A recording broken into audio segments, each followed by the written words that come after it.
then we're good to go. What's nice is TikTok added this feature that I can make a pop-out window for the chat. Makes life so much easier. So much easier. What does that mean, a pop-out window? So instead of having... pop out and do something? Yeah, so like I could see the chat as its own little box rather than a... like with...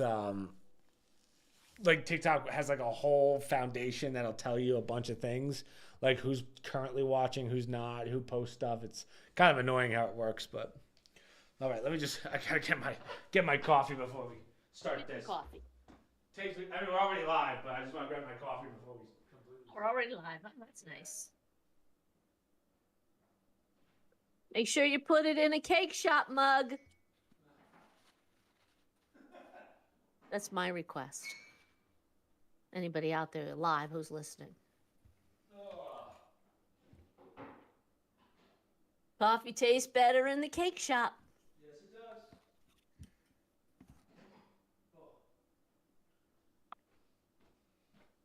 The problem is the mug doesn't hold that many liquids. That's the only downside. Well. Hey, Chris's mom. See, Chris, at least someone is on time. I'm here. God damn it. Yep. And I got my mug. Yep. The reason I'm doing coffee is because I did my walk with Brooke before, because Brooke was like, let's go for a walk on the treadmill. And I didn't realize how much it wiped me, because I don't usually do it on Sundays, but we did it at like a couple hours ago, so now I'm like, oh. I wrote down a HIIT workout for walking, but I can't walk. Well, I don't have a treadmill. So what do you do? What are you grabbing? I have my elliptical. Okay. Wise ass. Okay. So I have to do 1 to 5 minute warm up. Then now I'm supposed to do this 8 times, but I really only do this so far. I'm only up to 10 minutes with my knee on the elliptical. So for 20 seconds, it said 20 to 30. I'm going to start off 20. 20 seconds you sprint. Yeah. 40 seconds you rest. And you keep doing that all the way through until I get to 10 minutes. And then I cool down from 10 to 10:05. Usually when you talk about that with running, you don't call it HIIT training. You call it interval running. HIIT training is like when you're doing workouts, like let's say you're doing biceps. Yeah. Okay. Potato patata, as you would say. I don't want you to go to a gym of your one person in the basement and sound like an idiot, man. Hey, don't insult Bo. He comes down every day with me. Bo's hitting the He sits on that sofa and gives me the evil eye if I'm going too slow.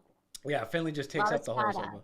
I like when I go over, the second you stand up, Finley just takes your spot. He's waiting for it. So I'm like, Sue, can you grab me this? Because I don't want to. Everywhere's his spot. He's too big. Yeah. He's too big. That's true. Yeah. So I'll go over, and then, like, let's say I get up to get water or something, he just sprints for it. Yeah. You have to start telling him reserved. I'm saving my seat. Reserved. Yeah. But if you put a table in front, he won't go up. Well, I was gonna say, or put something on it, like a coat or a blanket. I could. Doesn't want that. Yeah, he gives you the look. He's like this the whole time. He's like, "You gonna move it for me?" Side eye. Yeah. He's the classic side eye. Classic side eye. Passive aggressive. He's passive aggressive. Both sat on our bed most of today. My bed most of today because I told you I was painting. And he's very good. It's just those pivotal times he decides, I gotta eat. Have we figured out? Chat wants to know, where are we moving? Have you found the spot yet? Do we have at least a state? Well, no. Well, we're leaning heavily towards North Carolina. Yes. Because I can't find anything. Because Mom wants to be closer to her favorite son. You hear that, Ken and Mike, if you're watching? She wants to be closer to the favorite. I'm closer to both of them, too, in North Carolina from Jersey. Good point. But, I don't know. I just, I like Virginia. I would like to find something in Virginia. But there's no place that offers everything in Virginia, nor has a town stood out for me. Yeah. And I was looking at Lake Anna, which is a very pretty lake in Virginia. But then I just happened, and I felt it was a sign from God. Just some article just came up on my feed about all the snakes in Virginia, and there's a huge chunk of them in Lake Anna. a lot of ones that like to. Well, I told you when I saw my first snake down here, and I mean like a real snake. Even I was like, "Whoa!" Yeah, I was like, "Geez, these things are." I'm sure everyone thinks I'm a wussy for how I look at the snake, and I basically ran the other way. But there is something about seeing a snake in person that's like this thick and you Oof. go, oh, geez. And it's venomous, Yeah. so you know it'll kill you. Given down here, it's not going to kill you right away. There's anti-venoms, but, I mean, They're not all venom, though. I mean, most of them copperheads, aren't. copperheads you got to stay away from. They actually tell you to kill Copperhead. those. What was But that? they're all over. They're all every lake. You have the copperheads. I'm sure they're all over. I'm sure they're New Jersey. It just happens to be, since I'm looking at lakes, that seems to be it. Yeah. But I was talking to your aunt today. They're having a problem with their heating. Your uncle, as you know, has been worried about everything in the house. So I'm back to shaking my head because, I just don't want other people's Yeah. problems. Yeah, So, trying to find a house. well, because buying one, I would rather build a house somewhere. Even a smaller home, I would rather have new than a bigger home that's, for lack of a better word, used. Just because, think about it. Appliances. Your aunt's had problem with appliances. She's had problems with the Yeah. heating. She had problems with Blame the North pool. Carolina. I haven't had any problems. Well, I don't even blame the previous owners or whatever. It's just wear and tear in a house. Everything It is. ages. Yeah, that makes So you're sense. buying it priced for something that's X number of years old. But I just don't even want to deal with it. Someone said move to Canada. They got maple syrup and bacon. Now, let me tell you this. This is a good segue to last night. I got a story for you. Did Answer And give you... Did yeah, and poutine. We're actually going to talk about that Blue Ninja in a little bit. But we went out for dinner last night. Did Nancy tell you this story if you talked to her? I talked to her, but no. Oh, okay. So Jordan and I went to go get dinner. So Jordan's my cousin. Dinner was nice. We went to that Barrels, Bites, and whatever in New Bern. Shout out to that place. It was really good. What's up, Sky? So first off, best pretzel I've ever had in my life. I didn't even think that you can get a pretzel that good. And unfortunately, I got the wrong thing where Antsu told us you should get the pretzel appetizer. But I got like the full pretzel appetizer, which comes with fried pickles, which I'm going to be honest, overrated. Anyone who... Fried pickles, it looked like a French fry, literally in pickle form. Yeah. They were good, but there's only so many pickles you can eat. I'll never understand people that can just down pickles. That shit's weird. Those are psychopaths. Anyone who can down a pickle like that, you got a problem. But those were good. And then the cheese curds. They had cheese curds that were delicious. But the reason, Mom, when we go, next week when you guys are here, we gotta go back to this place. They had bacon. I can't even describe to you how good this bacon was. It was like an apple smoked sugar bacon. It was like eating candy. Right? And then I ruined my meal because I went with the napalm burger. Now, what a sick name for a burger. it's all military. It's all military menu stuff. So like you got the recruit, you got the veteran, and the first off, I'm good with heat. You guys, for those of you that have watched the podcast for a while, you know I've done the one chip challenge. That was by far the hottest thing I've ever put in my mouth. The burger that I had, so Mom, it was a burger, and it just had a bunch of jalapenos on the bottom. I don't have a problem with jalapenos, but it was so many jalapenos, and they didn't deseed it, so it was hot. But it was so hot that you couldn't even taste the burger. And I was like, this is kind of pointless. And then they were going around. I guess they just wanted, it was a quiet night. Jordan said that like when she goes, it's usually super busy, but it was a very quiet night. And That's odd for a Saturday night. Yeah. And she, the lady was asking, I was like, you got to take some jalapenos off this. That's mine. It was like 8 jalapenos. It had to be half a jalapeno on this burger. I was like, that's way too much. I couldn't taste it. And my mouth was just on fire. Yeah, exactly. So that sucked. But yeah. But the real story is afterwards. So Jordan and I are going back. So this place is right across from that cathedral. So I'm sitting in the car, Mother. I get in on the passenger side, right? We took Jordan's car. I'm sitting on the passenger side. I get in, close the door. Jordan goes around to the door behind the driver's side to pick up, like, I guess she was just putting something like her bag in the back or whatever. And I see her talking to someone over my shoulder because I'm turned this way. And I'm like, what's going on? And I turn, and there's a guy basically standing over me, right? Beanie on, kind of weird. And he kind of said, he just got a smile on, and he tells me to roll down the window. The problem was the car wasn't on, so I couldn't open the window. And Jordan's like having a conversation with this guy. And I could tell Jordan wasn't, like, she was like, what is this? So I slightly opened the door because the guy was bothering us. And he comes up with this story, I guess. He goes, "Hey man, I got this ID, but I don't know who I am. My wife and I are trying to get a hotel for the night, and I just need you to tell me like information because I guess right when you go to a hotel, um, Mm-hmm. they ask for an ID, and I guess he couldn't, Yeah. whatever. So he gives me this ID, and nowadays with fentanyl and all this stuff, I kind of gently shake his hand, like I'm not trying to touch the guy, but he's like coming at me like this, and I'm still in the car, and I have it slightly open. Well, let me understand something. Where are you in the I'm car? in the You're in the parking passenger lot of the seat, restaurant? No, but where's the car? You're in the right parking next to lot the of this church. restaurant? Yeah, so right next to the church. It's pretty. That side is the left side, so door side. That's bright, but next to me, there's nothing. And I was a little not in shock, but I was surprised that this person was able to come up behind me without me hearing, which already I was like, okay. But Now, he, this is another person besides who was talking to Jordan. So someone no, was no, no, talking it's to the same Jordan. person. It's the same person. It's one Oh, okay. guy. He's Because I was talking from the concerned that you didn't sidewalk get over the out and car. help Jordan. Okay, okay. So he comes over to your side. What's Right. Jordan doing? Nothing. She's kind of talking to him, but he clearly wanted to talk to me because he was asking a question. But anyway, Okay. he hands me this ID, and I'm looking at it. It's a North Carolina ID, but I could tell something about it was off. It had his picture. It clearly said his name there, but I can tell something about it just wasn't right. So I'm reading it, and it says his name. It says James on it. Then he gives us the sob story about, I shouldn't say sob story, but he's like, my wife and I are trying to get a hotel room. And I'm like, okay, first off, where's your wife? So right then and Right. there, I'm already like, okay, sure, this probably isn't true.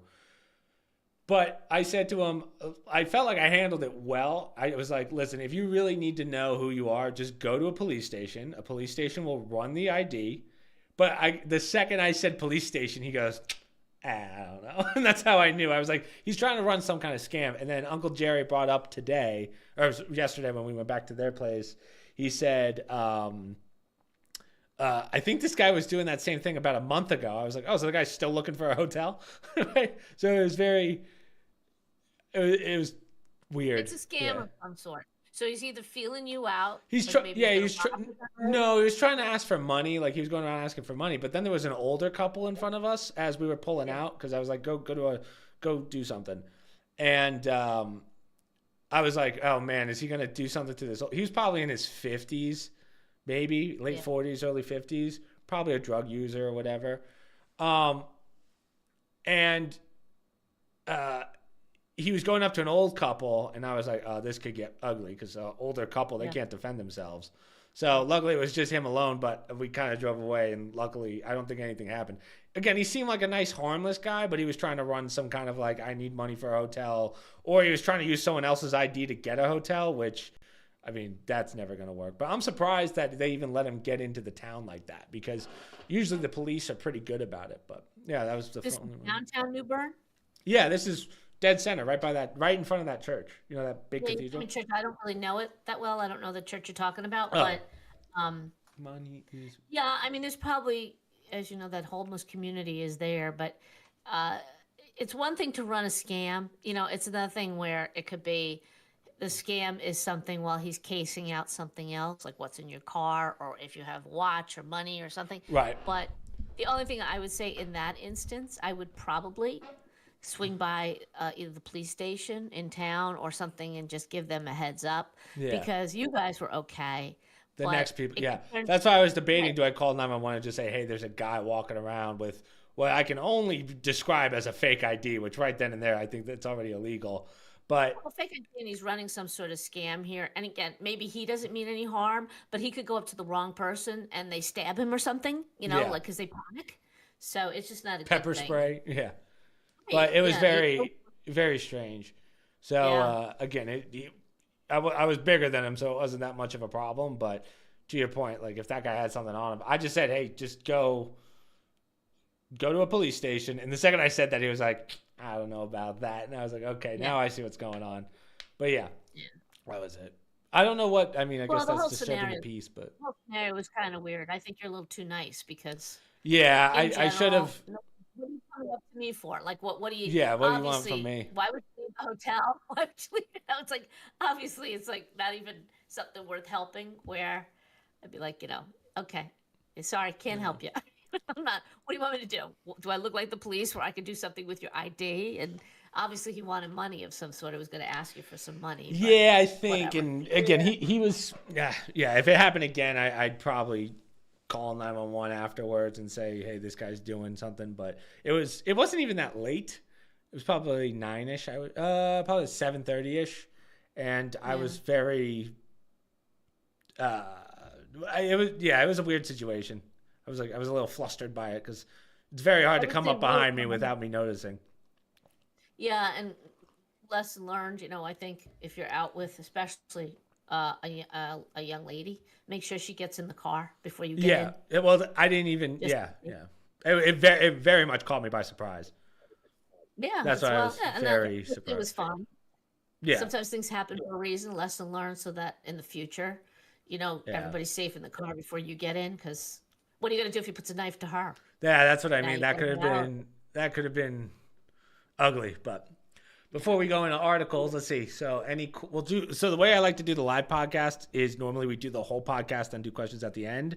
But we'll try and do it so Right. that we do the start, answer some questions. Then when we start doing the articles, we'll take a little pause after the articles, see if there's any questions and so on. And then at the end, we could do like a full Q&A. So let's see. Look who's late. Live stream. Have y'all heard about Pope Francis? So we're going to talk about that one later because I have an article on that one. Did you see the leaks for God of War? As you know, one of my favorite games of all time. If you mean that live or what's it called? Live. What's it called? Damn it. The performance. What do you call it? Live paid feature games. I can't think of what they're called, but yeah, they scrapped that and it looks like crap. No, I'm trying to do my live service. There we go. I was really struggling with the word. It's called a live service game, which is ass. So that's like a live service game, Mom. This is a complete scam. Complete scam. I hate these. Right. So Never heard of it. it's a new kind of game that all these companies are trying to push out because it's easier for people to pay monthly for something. And so I pay for a $60 game. Well, it's gonna be like $40, and then they justify it so each month you have to keep paying. And then ideally they say like, oh, we're gonna keep adding new content every month, so that way it's a live service game. It's constantly updated, but every single time it's like 1 month of good updates, and then you're just paying for absolute crap. So Right. For the rest of the month, you mean? They only update it once a month? yeah, so the next month if it's $10, like it's gonna ruin the video game communities. It's gonna kill it a little bit. So Hey, well, you try something different, right? Try something new. See what works. they're Probably just not trying to gonna milk last. us for every dollar we have. We're kids that play video games. Imagine, Mom, if I came up to you, Mom, every month for Call of Duty, I need $10 on the Didn't you used $80 to do that game. when you were little? Mommy. Yeah, but it used to be a one and done thing. Now you have a battle pass, you have monthly subscriptions, you can buy in-game tokens with real money. It's become such a money grab. But what's one good deed you've done and haven't told anyone and still remember to this day? Nothing. Oh my goodness. I'm not I'm not humble enough to hide it. I tell people. I'm like, you'll never guess what I did. I gotta think. Wow. I forgot that these in-depth questions come from the podcast Yeah, listeners. that's I'm what we prepared do. for it. That's Google a good Pay, one. brother. One good deed I've done. Well, Beautiful. as a mother, there's a good million. Someone said, "Oh, your sister's beautiful." I was like, "That's my mom. That's my mom." They know that. They're Yeah, just trying to make a they seem nice. compliment. Compliment. Yes. Thank you. One good deed. Huh. I guess technically last night when I told that guy to go to the police station, but I don't know if that's a deed. I let Brooke borrow my wine opener. Does that count? No, but it's that you can tell somebody that you did something for someone and I you tell don't tell everyone. them. I don't have, again, I have a level of narcissism. There's a certain level of narcissism. And Brooke literally just, Brooke's there? Brooke just hopped in the other one. I was like, well, that was something that I offered. What's one good deed? I don't know. Bro. Fuck off, Brooke. I'm trying to think. Yeah, I don't do very many good deeds without everyone knowing. I've done some what I thought were good deeds that I knew people wouldn't construe as a good deed, but because I knew I You did sold it because drugs? no, like sometimes I won't do specifics, but I've done things that have made me look bad, but I did it for a reason. So Oh, this one will be over good. time, people realize, I'd like to think the people I did it for realized, oh, now I know why she did it because it made a bad situation better. It's hard to describe without going into details, but so I have done a couple things where they were meant to be good deeds, even though I didn't look like I was doing a good deed. Which sometimes people do that. You know, they take the hit for somebody, and that's a good deed in itself. You know, they'll take the blame so somebody I else thought you were doesn't gonna get. say when you were hoarding ivermectin. No, When you were no, no, hoarding ivermectin for people. no, no, no, no, My mom got like a shipment of 100 things of ivermectin from India during the height of COVID.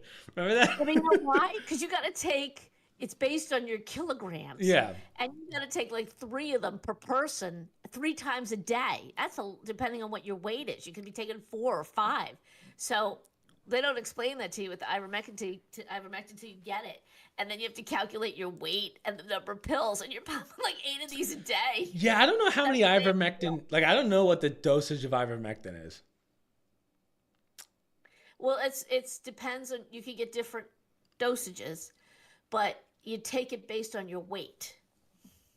So it's not like, for instance, amoxicillin or an So I have to antibiotic, and pop like 20 of them? I have to pop like 20 of them to get anything out of it? Is that what you're saying, Mom? well, You call yeah, me fat? no, but I'm saying, and you have to take them. Well, with COVID, you had to take them like 3 times a day, and it Right. was based on your weight. So you'd have to take like 3, 4. So say you 4 pills 3 times a day, 12 pills a day. You go through a pack pretty fast.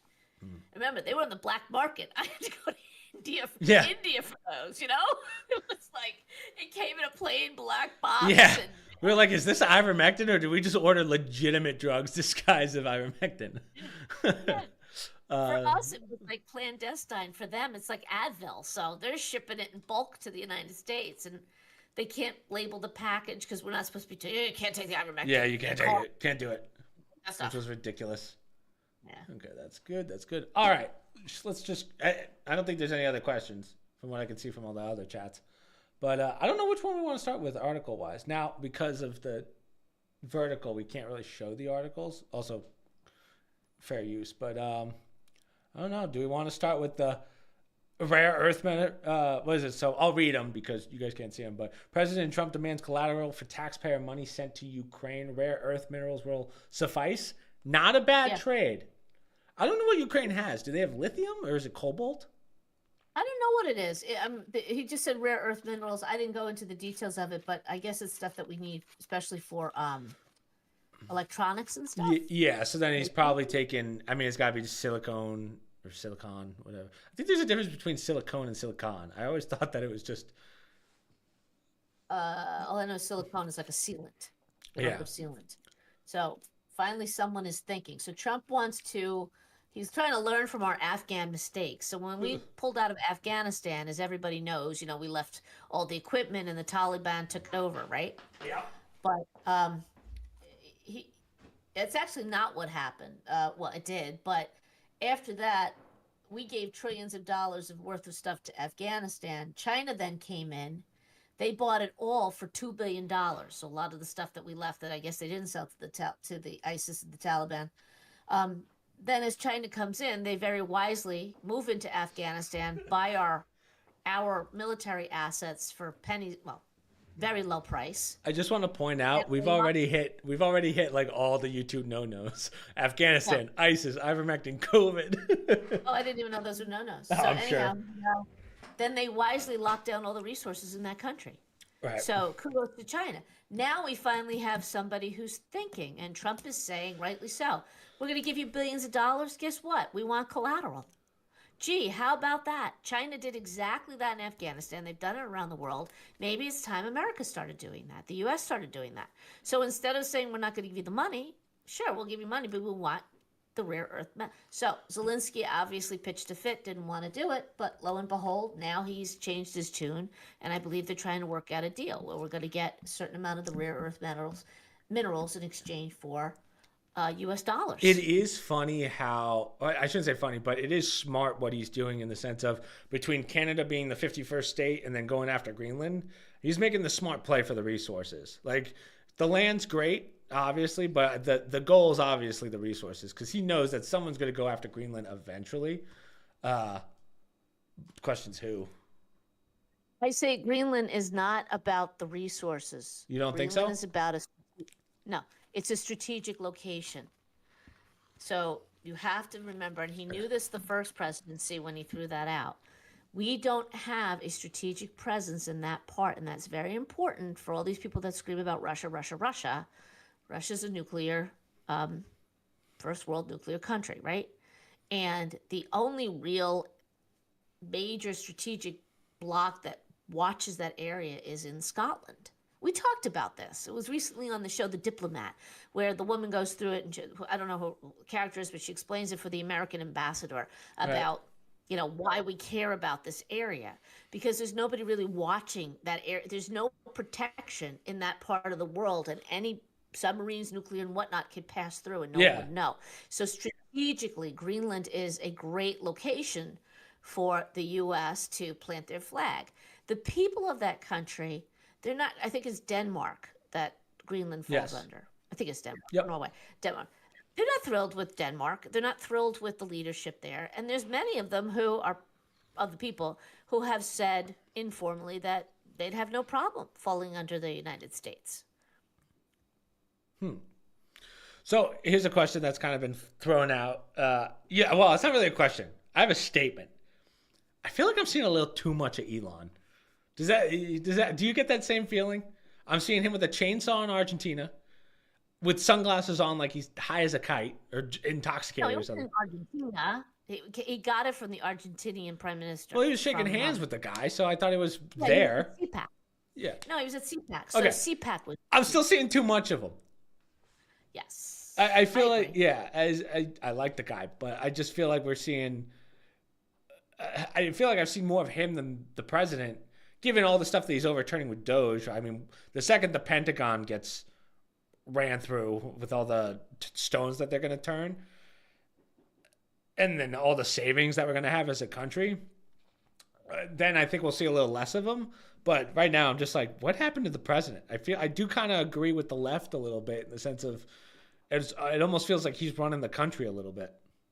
Well, I mean, I think what he's doing is it's a real wake up call, and it's the meshing of artificial intelligence or current abilities with a traditional government and the way it's been run into the ground. And now it's kind of like I want to say an in your face to the bloated government to say, okay, welcome to the 21st century. Right. You can't get away with this anymore, and we're going to put some. Now, I do agree. I think we talked about this. I think Elon Musk needs to stay in his lane a little bit. Not to say I don't appreciate what he's doing. Not to say that I think he's the perfect person to do it. And fortunately, he seems to be on the side of, not that I agree with everything he does, but, it's for the good of the country, which it is. He just sent out an email, and this is where I start to get a little bit like that stay in your lane, where I guess the president has authorized him to send out an email to the people of the, which is it? Was it education? One of the departments. Board of Education? I'm not sure which one. Department of Education. Well, they're going down so fast. Each one. It could be all of them. Right. Well, I know he did it. I believe he did it with the FBI also, where he said he sent out an email saying you have until the end of this week to tell us 5 things you accomplished last week. So he's getting them to justify their position. Like it's a kindergarten. Well, he was making a point, Yeah. And I agree. And naturally, they all hit the roof. You can't ask us to do work.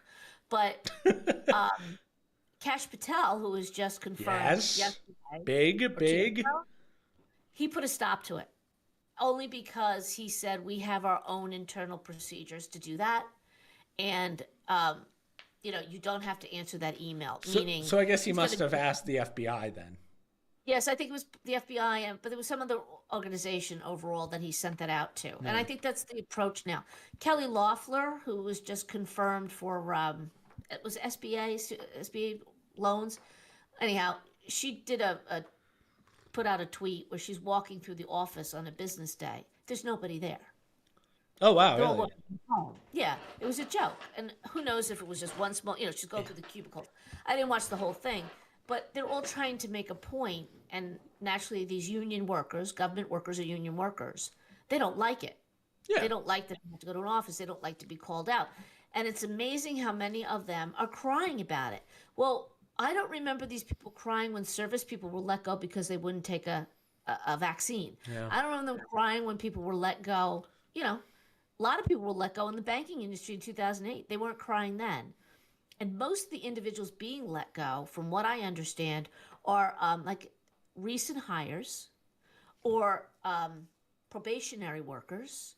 So probably just staff that they beefed up that they never really needed anyhow. Right. It's funny now that all the military guys have to go back to like it's a requirement now that they have to be in an office. Half my gym is just gone because most of them are military engineers or in the aerospace. But I mean, I'm surrounded by huge military bases, but it's just funny because now there's like no one at the gym in the mornings except for the usual ones, which is nice because I get to know people a little more in depth. But Right. yeah, everyone's back to work.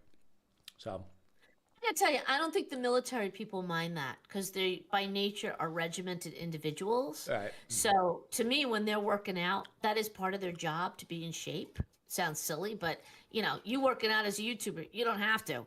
For them, their job is physical, and I'm sure that they're okay with whatever they had to do to be called back and be active in doing it. right.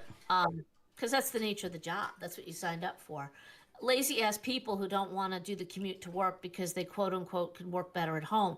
There was a woman on New Jersey radio calling about her daughter, and literally this is what she said, crying on there because my daughter has a 4-year-old and she works from home and she just had a baby and now she got the notice that she has to go back to the office. She's not going to see her baby take her first steps. She's not going to see her baby make her first, say her first word. Right. And it's New Jersey 101.5. Just neglect your kids. Who cares? Hey, do you know how many moms and dads never see that who work in the private Yeah. sector? Okay, so New Jersey 101, he says, oh, that's fine, but you do understand people who work in private businesses have been back to work for 6 months to a year All now. I'm saying is Mike Tyson basically didn't have parents, and look how he turned out. So maybe neglect is Well, the then he answer. then he asked, well, what do you do? Or what does your daughter do? And I don't know, but she works at a computer all day. But she did say she gets so much more done at home than she ever did in the office because of no distractions. So I ran that one by your dad because he works from home. He works with other people. Dad's worked from home for like 10 years now, at least. I have an opinion because I don't think you can work from home. I think there are more distractions when you're a single parent working at home with little kids. You can't. You have to have a nanny just like you would if you're in an office. And even your dad said, yeah, that's the excuse everybody uses that, I get more done at home. But really, do you get more done at home? If you have another person there watching your kids, sure. That's true, yeah. But you're not getting done more at home if you're watching your kids and you're working from home and you're throwing in the laundry and you're running out to the food store and, trade-off being you work late at night. These are government workers. Trust me, they are not If I have to working. run the dishwasher, my day's ruined. God damn, I had to do sheets today. Well, and you have to make the distinction. I say it again. These are government workers. They're one cut above punching a clock, Yeah, 9 to 5. That's the nature of the job. They're not going to, and I'm talking the masses. Of course, there are managers and whatnot who have to put in hours, but right. even then, the government is just that way. It's like working for a bank. It's 9 to 5. You can't keep the bank open longer. There's a cutoff. Same thing with the post office. I'd like to see what the Google building looks like. Like if you went into Google, besides engineers who are making sure everything runs properly, what does everyone else do? I'm sure you have advertisement stuff, you have marketing and that, but it's Google. You definitely could cut more than half your staff and be fine. Well, I mean, look at TikTok, or not TikTok, Twitter?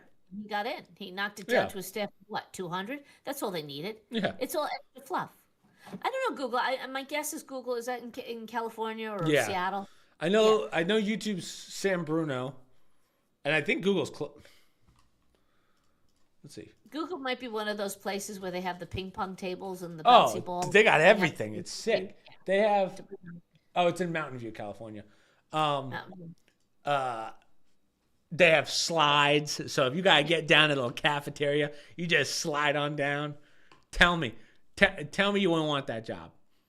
I don't know if any of the listeners that watched Industry at all. The was it Netflix? Netflix or Apple series? Okay, it's about a fictional British investment bank, and it's in it did really well. I mean, and I watched it. A lot of drug use, a lot of all this stuff that I don't know. I think it's kind of a. I'm sure that's a problem in that industry, investment banking and whatnot. Always has been, even when I was involved. But it's not one of those things where some of these people are doing it so much that they would not be able to function at all. So I call a little bullshit on some of it. But they do a whole thing about they're going to take over this company that's not take it over. They're going to do a public offering for this company that's a green initiative type company, and the office is all like bouncy balls, little kid tables, and just I wish that's what our office was like. The one back in Princeton. I wish we had that. All we got was coffee. That was it. We had those. I forget what the coffee brand was, but Kenny and I would put those down like crazy. When Kenny worked at the office and basically lived there, when he was there at 6. Remember when Kenny was there like 5:30? He was just chugging those coffees down. Those things were good. I gotta get some more of those. Yeah. I'm sure the office has just a shipment that's never been touched. You ever get the coffee? Lackawanna, that's what it was called. Lackawanna coffee. Go ahead. Lackawanna coffee. You ever do you ever use the coffee thing in your center? They had some unusual coffees. Oh, the cappuccino one? Yeah. Like again, nothing beats the one back in Turks and Caicos, the button press one. Well, yeah. After that, you don't. But Brooke and I were just talking about it today because we were having. I can't even imagine milk and sugar in coffee anymore. I'm so used to black. I don't have the time for milk and sugar. She got this nice espresso maker. I hope Brooke's still here. I hope she's listening. She got this nice espresso maker with all the fancy. It's got a milk frother and all this stuff. I was like, God, that must take so long. Eddie's roommate brought one of those home. Last time I was down there visiting. Manny? Yeah. I don't want to say. Well, Manny's part of the squad. Everyone knows Manny. He's been on the podcast.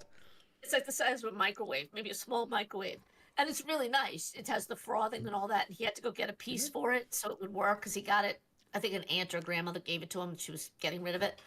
And I looked at it, and there was a day in time where I was like, "Oh, okay, press the espresso in, and you slide it in and crank it, and steam it and all that stuff." And now I'm like, "Why? I got a pot right behind me. Yeah, I just don't want to be bothered." Well, that's doing all that crap. like Brooks' thing has a coffee grinder, so you take the beans and you grind it down. I'm like, I don't want to take an hour to make my coffee in the mornings.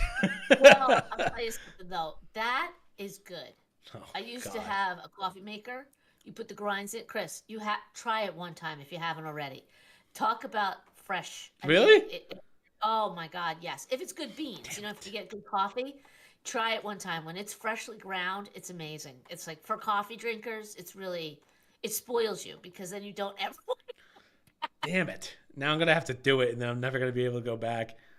Yeah. But again, it has to be good beans. Just, you don't want any burnt beans or anything. I'll think about it. I'll think about it. Yeah. Like I like coffee, but I'm not that into coffee. I just need the caffeine. Well, the nicest is when it's attached to the coffee maker. If you have to grind it separately, then you got to put it in the coffee maker. That I'm not. The nicest are you blow the take the hot tea kettle, the boiling water, do it over the beans or whatever. I'm not doing that shit. You crazy? There's some people that swear the best coffee is a coffee press. Yeah, I hear that all the time. Never gonna do it. I know. I've never really said that. I can't say that I've tried it to say good, bad, or indifferent. I mean, it always comes down to the quality of the coffee. You could put garbage in there and it's still not going to be good coffee. But one of these days I have to try a coffee press and see if it's. But you got to boil the water, right? Pour it in, press it down. It does look nice. And you need like a good hazelnut coffee or something. I wouldn't do it with regular. I bet you like a vanilla bean is probably delicious. Yeah, the flavored ones might make a difference, but I don't go for the flavored ones that much anymore. I'll do the hazelnut every now and then, but I'm at the point where it all tastes the same. It's more so the smell at this point. And then I'm chewing so much gum now to try and avoid biting my nails that Yeah, it's whatever. Well, there's one. I won't say the name in case they want to sponsor you, but there's one coffee place Well, that's that all why you would say I that. pay a All the lot of more money reason why you for. would say the name. Well, I don't want to give a bad name, but the Oh, coffee is so expensive. People rave about it. I've yet to have a good cup of coffee though. It's Starbucks. always, yeah, it's always Yeah, fun. I knew Now, exactly what you were talking about. Starbucks. Hey, donuts you are guys always better. suck. No, they don't sip it. Dunkin', I mean, their pastries are good, Yeah. but like Dunkin' Donuts is hit or miss. If you're a coffee drinker, there's nothing worse than weak coffee. Nothing worse. Yeah. I have to make sure. Like if I'm not what's the word, like when I have a sip of my coffee, that's literally the face I make. I go if it's not hitting me like that, I don't want it. Yeah. Yeah. Remember Yeah. So college? I was. College back at Scranton. I don't know if they still have this, but we had a Starbucks there. For 50 cents, you could fill up a mug as big as you wanted. There were kids that would come in with like the Stanley cups when they were starting to get popular. Well, I should say before they were popular. They would get, I mean, it was like a gallon of coffee. I would get one of those every day for 50 cents. They had a Starbucks at Penn State at the satellite school, right? Kenny School. And it was right in the middle of their cafeteria. If Kenny's listening, I don't know. Hopefully he remembers this. I just said, "Oh, let me just go run in and get a Starbucks coffee." He looked at me like, "No, Don't do it, do Ma. it." Why? So we go, and he's like, "All right, if we're in, in for penny, in for penny." He goes, "All right, I'll get a frappuccino." Right? See, those are This good at was the Starbucks. Everything else is the regular coffee. How do you mess that up? But go ahead. I understand why Kenny made the face. I have never seen such a slow Starbucks in my life. Yeah. It's like she was like grinding each bead. Individually? I'm making an exaggeration because I'm like, how can you slow down making a frappuccino and just a coffee? I don't even get the chai latte, blah blah blah. I'm just a basic Pikes Peak and leave room for Yeah. milk. They I would can't just get say that right. black coffee. If it takes that long to give me black coffee, I'm probably going to walk out. This was incredible. And he just kept looking at me like, I told you so. I told you so. I told you so. Really? I'm like, this is honestly long. Banging my head against God. How hard is it? Now pour the milk in the Yeah. cup. I'll do it for you. Yeah. Just grab it. I'll freaking do it myself. And if it took this long to pour coffee in a cup, how long is this frappuccino gonna take? Yeah, I mean, well, yeah, it's as I said, Starbucks makes good coffee when it's not coffee. They like all the frappuccinos and stuff, those are always good. The specialty drinks good. But for some reason when it comes to just basic coffee, I don't know where they're getting their beans from, nor do I care, but stop. Find somewhere else. It sucks. Yeah, I don't even get them when they're out at the store. Like at Target, you can buy their beans. And I'm fine with the Melita. I think the Melita's I still the love my best. Melita. Years ago, I had a client who imported coffees for a living, and we did financing for him. Right? And at the time, I was drinking Martinsons, and even he said, "Yeah, they're good. They don't burn the coffee." A lot of the major brands at that time, I don't even know if Starbucks was big back then, but a lot of the major brands is like, "Yeah, don't drink that. They burn the beans." Yeah, They because burn what the they beans, do is they put in that giant vat. They burn, but all day it's just sitting there, and then they keep it hot. Now, what I've been doing, which I mean, I've realized this might just be a crazy person talking here, but when I go back I keep my coffee. So I have to have 2 cups because 1 cup, if I make my whatever amount it is, it fills 2 of these, right? So I finish one, then I go back for the second. And I guess because it burns longer, it has almost like a buttery taste to it. Does that make sense? It Yes. literally tastes like a buttery coffee. So I think that's kind of the idea that they're going with. But the problem is when you've just been heating it all day. Oh, hey, Jen. When you've been heating it all day, Starbucks coffee, it just burns. It's not fun. So that's why my second cup's better. This is how bad I am. Okay, when we would go on family trips, as you recall, when we were younger, I brought my own coffee maker, and people like my own drip. Oh, when we would get our own house though, like when we rent a house. I thought you meant like when we bought it down in Mexico. Right. And the sad part is the reason why I did that is not because I didn't want to share or whatever. I just wanted I don't like coffee that's been sitting, right? Yeah. So if I make the coffee that before, if somebody gets up before me, they brew it. First of all, now I got to wait for that pot to be finished to get fresh coffee and blah, blah, blah. So I'm like, well, screw it. And I would literally make coffee for both. So it wasn't like I was being a pain in the ass. I would fill the coffee for the My morning, for the mom big would one. fist fight my other aunts every morning for coffee. It wasn't even that. It was whoever got up, aunt, Yeah. uncle, whatever. And then finally I was like, well, why? It's so important to me. Why am I screwing around? I'm just bringing my own. I'm making my own 2 cups. In your That's how defense, much I don't like in my mom's defense, when we would go on these family trips, I mean, how many people were in that house? 30? Well, right. And you want to put the coffee on, and that's Yeah. fine. But if they happen to get up before I did, which could happen, I'm like, well, damn, you can't even go dump the coffee and brew a fresh Right. pot because it's not fair to the other people. So I started taking my own little 2 cup one, and I'd have it in the other room. It's like, what is she doing? You know? Yeah. Anyhow, I The didn't good care. old I just days. had my coffee. Yeah, Had then my it got fresh to the coffee. point where we would all just be going to Wawa in the mornings for coffee, and then we would get food. The Wawa Yeah. runs we used to make in Cape May, legendary. Legendary. But remember, you guys get up later, go at your leisure. For me, I was getting up and getting ready for kids to wake up to start Yeah. the day. I couldn't really take Between off you and go to Aunt Wawa. Linda. Yeah. Well, everybody, all your aunts, the same story. We all had little kids. You couldn't just take off and go to Wawa. We all You know guys Aunt were Dee was not waking up early. Her and Aunt No. Lisa were not waking up. I don't even remember who was up early. It's just more the point of, I want my coffee when I want it. And worked out fine for me. But what I was saying about burning beans, I don't mean when you make the coffee. When they prep beans before they ship them over, you got to roast them and stuff. So the actual beans that come in huge bags on ships. You already lost me. Like, again, if it's this much of a goddamn process for me to make coffee, I'm so checked out. That's like when I was at dinner last night with Jordan. I don't know if Jordan's here. Jordan's listening or Answer's listening. They were talking about, when we went out with Jordan and her friend, they were talking about nails. I've never checked out faster in my life. My brain just shut it down. I was like, I don't know anything about nails, nor do I care. But then Jordan explained it to me last night. I was like, oh, okay. I also didn't realize it takes 3 hours to get your nails done. Yeah, it's depending on what you're doing, yeah. Yeah. And then she was telling me about the waxes and stuff. I was like, oh, what? But Yeah, I used to throw that at your dad every now and then when he complained about some silly thing I was doing. I was like, do you realize my friends go once a week for hours to get their nails done? It's like $40 every time they go. Be thankful I'm just running down the street for something, Yeah, really. Yeah, everything's relative, but yeah, doing your nails is time consuming. So Do we have any questions before we do the next one, the next article?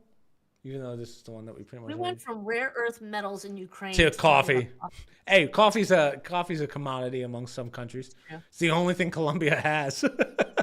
Colombia would be a failed third world country if it didn't have No, they got the drugs, Chris. No, that's They true. got the- That's true. I didn't know. Yeah, good one, Wolfram. Akis, say, will you be on COD? Not tonight. COD, no one's playing COD right now. Let's be honest. COD's kind of dead.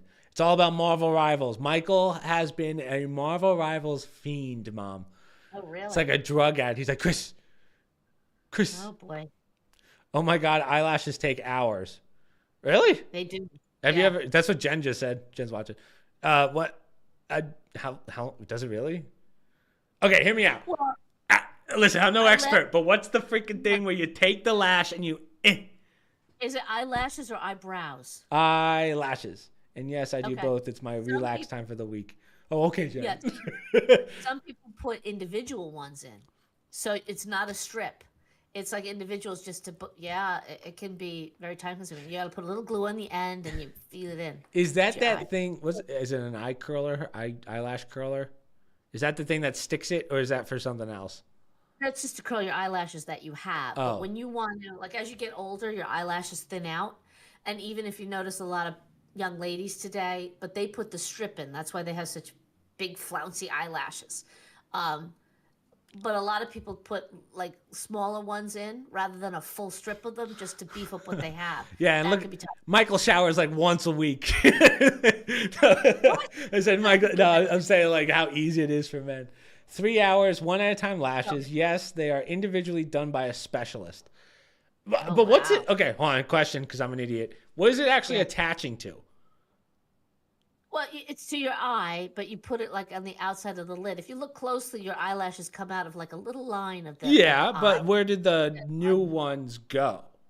Well, they put it right in there. They tuck it in with your eyes and they kind of glue it to the top of your eye. Usually it's right above your lashes. So if you look at an eyelash, Well, hold on. oh, we're talking Hold on. this. Yeah, hold on. Wait. So did they get rid of your eyelashes and then put ones No, on? no. You don't get rid of eyelashes. Oh, no. Eyebrows, yes. Eyelashes, no. They add them in there. So put it this way: instead of putting a toupee on, you put in little hair follicles.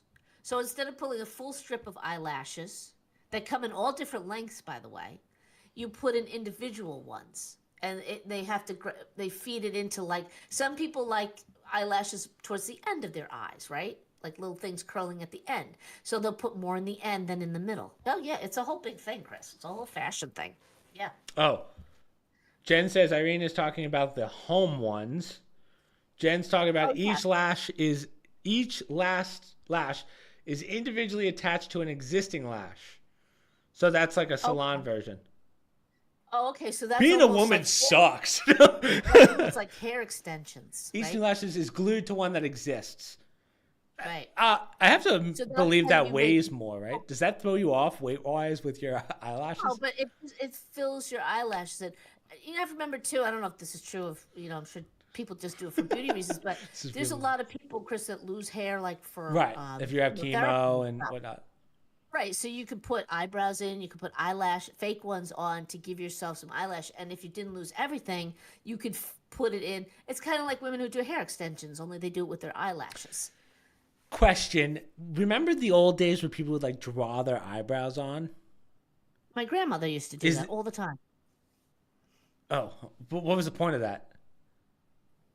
In the 1920s, there was a look where women had dramatic eyelashes or eyebrows, where they basically had nothing but one line, right? Monobrow. No, not Yeah, one you mean across. one. You mean one across. They just did like a pencil line, and that was the style. So, and when you get older, like I said, the hair starts to fall. You'll notice your grandmother does it now. Grandma, Does she? your grandma. Really? Yeah. Never She uses a noticed. pencil in her eye. It's not good. She doesn't use the like She she literally she's a takes the very- pencil and she does it. So you're supposed to kind of match it to your eyes and, do more with it than they do. But that was the style in the 1920s. If you look at pictures in the magazines of models, that's what they did. So they would completely pull out all their eyebrows and they would just do a fine line pencil. My God. Well, Jen said now people tattoo their eyebrows on. I guess it kind of Yeah, makes that would sense. surprise me. Yeah. Mom, I'm You doing can- it. but you can get permanent eyeliner put on. You can get like permanent. Well, I guess that would just be a mascara. tattoo, right? It's like that, but I don't think I think you have to go back after a few months and redo it. I've never had it done, but I know a friend of mine who's had it done because she's always had like thin eyelashes. She didn't want to go through the process, and maybe she didn't even know about what Jen was talking about. She wanted to go through the process of fake eyelashes all the time. So she had, or she didn't want to go through the process of eyelining all the time. So she had it permanently put on. And then as her eyelashes started to fade, she would have it, like put on for a period of time. So I guess it was similar to what Jen was saying. I live with 4 guys. Yeah, this is a process. I realize. I'm lucky if I get any makeup on in the course of a day. Growing up with 3 sons and your dad who could care less. Brow styles change and then you're stuck. Yeah, that makes sense. Question from someone. Do y'all think Elon Musk will be a trillionaire real soon since his net worth is growing a lot under Trump? Same for Bezos. Probably not trillionaire. Unless you're an oil sheik overseas, you're probably not going to hit $1 trillion. The only trillionaires that we have in this world are usually royal families. It's tough to hit. People don't realize like $1 trillion is a crazy amount of money. Like 100 billion is a lot. Trillion, unless you're literally selling to like directly to other governments, like the oil sheiks in Dubai, you're probably not going to hit $1 trillion. Well, or unless the country prints that much money that $1 trillion that's is true. worth $1 billion. You could always say, "Oh, I have $1 trillion," but what is it worth? I think it's. I don't think any government's going to let you get that. Well, there was a time when we said, "Oh, do you think anybody would ever have $1 billion?" when people were millionaires? So I suppose it could happen, but you just got to wonder what's the value of those dollars. Yeah, I mean, if the Rockefellers haven't hit it yet, or the Rothschilds, I doubt Elon would hit $1 trillion. Maybe his company will be. Well, no, Tesla's $1 trillion company, I believe. I think Yeah, it I think hit. the So companies could do that. yeah, I don't think he would. I don't think he'll see $1 trillion. What's he at? Probably like 300 billion right now. I have no idea. Yeah. I really don't know. I mean, it's beyond, obviously, he has nothing to worry about financially for Yeah. a long time. So, And he lives in you like know, a boring house now, right? He got rid of all of his goods. So and I'm not even sure. Well, someone make a joke about how the guy's a freaking multi-billionaire and he's sleeping on a couch in Doge. yeah, yeah. True. That's just how some of those guys work. All right, let's move on to the next article, which was Pope Francis. For those of you that don't know, he had well. First off, had to go to the hospital. He's over $400 billion right now. What? Musk. I didn't realize he was at 400 billion. Oh. Yeah, sorry, someone said that, and I was like, whoa. I guess that's true, maybe, but 400 anyway, billion? yeah, 400. So maybe I still don't think he could do it. Pope Francis had a mild kidney failure and remains in critical condition, Vatican says in the latest. Now, I had to look this up because I was like, let's say he does pass away, unfortunately.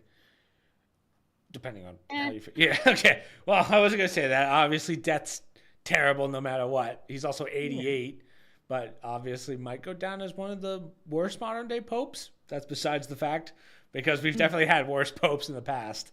But I don't know. Well, I don't know. go back to like the 1200s, Mom. I think those were pretty bad. Yeah, that's true. I'll buy that. But so we were looking at, because I was curious, Aunt Sue brought it up yesterday. How long do you think the longest cardinal decision was? If you were to guess. Oh, the longest conclave? Yeah, how long do you think was the longest conclave? This blew my mind. I think it went a really long time. I don't think recently, but I think in like not medieval times, but I could say like a year maybe. So I forget, it was like 1200 something, 3 years. So they were locked in their room. They ran out of rations and they basically just had to pick people, right? Yeah. Pick a person for the Pope. Yeah. 3 years. Fastest was 2 days, which was I was also kind of surprised by. I thought that maybe they would pick one in hours because I would think that you would kind of prepare. Like you. What was the big one when Pope John Paul I to Pope John Paul II? No, this was a George the 10th or something like that. Oh, okay. This is 1200 something. Way long ago. Oh, okay.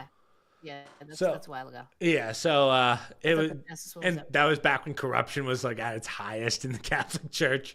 So there was a lot of political tension when they were. I tried to read it, but Aunt Sue said that there's a show right now, I believe called, I think it was Conclave. I think it's called Conclave. A movie. Right? Yeah, a movie Yes. right now that's about the Pope or a cardinal making the decision for who the next Pope's going to be. I might actually watch that. I am curious.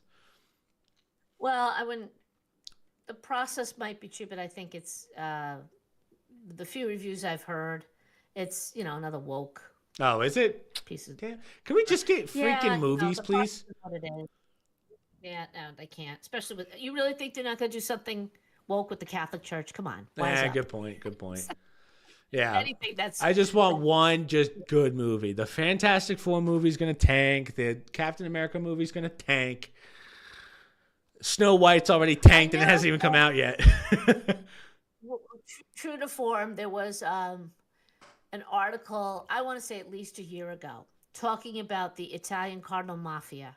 And I call it the Mafia because, and I can't think of what the name of it is, but it's as real as you and me standing here, that there's a whole political system that exists in the Catholic Church that influences who gets picked.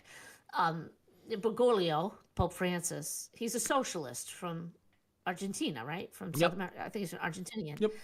He grew up in socialism, total socialism. There's some real shady things in his past as the bishop in that area. And, he was picked for a reason. And they used pressure and whatnot. And then once he got in, they slowly started to retire all the conservative, traditional Catholic cardinals and bishops. And unfortunately, I don't know, I'm concerned the shit show that's going to come out of this next conclave based on what we've been learning and the cast of characters that this Pope has put into positions that are not reflective of what the Catholic Church should be made of. Mo, how many Not- cardinals are there? Oh, I have no idea. Like how many? I'm actually curious world? because I've never actually looked it up. Like, right, all the cardinals come together to decide the Pope, right? Is it like 2 from every country, or how's that work? How many? It's based on age because they after a certain age you can't vote on the Pope anymore if you're still a cardinal. And there are rules and regs. 252. Okay. So I don't think all of the college cardinals. I don't think they all. Yeah, 138 are eligible to vote in a conclave to elect a new pope. Are in each country. I don't know what the criteria is, like who of those 138 there are. Cardinal elected. But honestly, that is basically their job, to pick the pope. Yes. That's their job. So what do they do for the rest of their lives? Well, bishops are. Well, you met the crazy man. You met Cardinal. What's his name? I wasn't going to bring that up, but yes, I met a cardinal who ended up being a huge.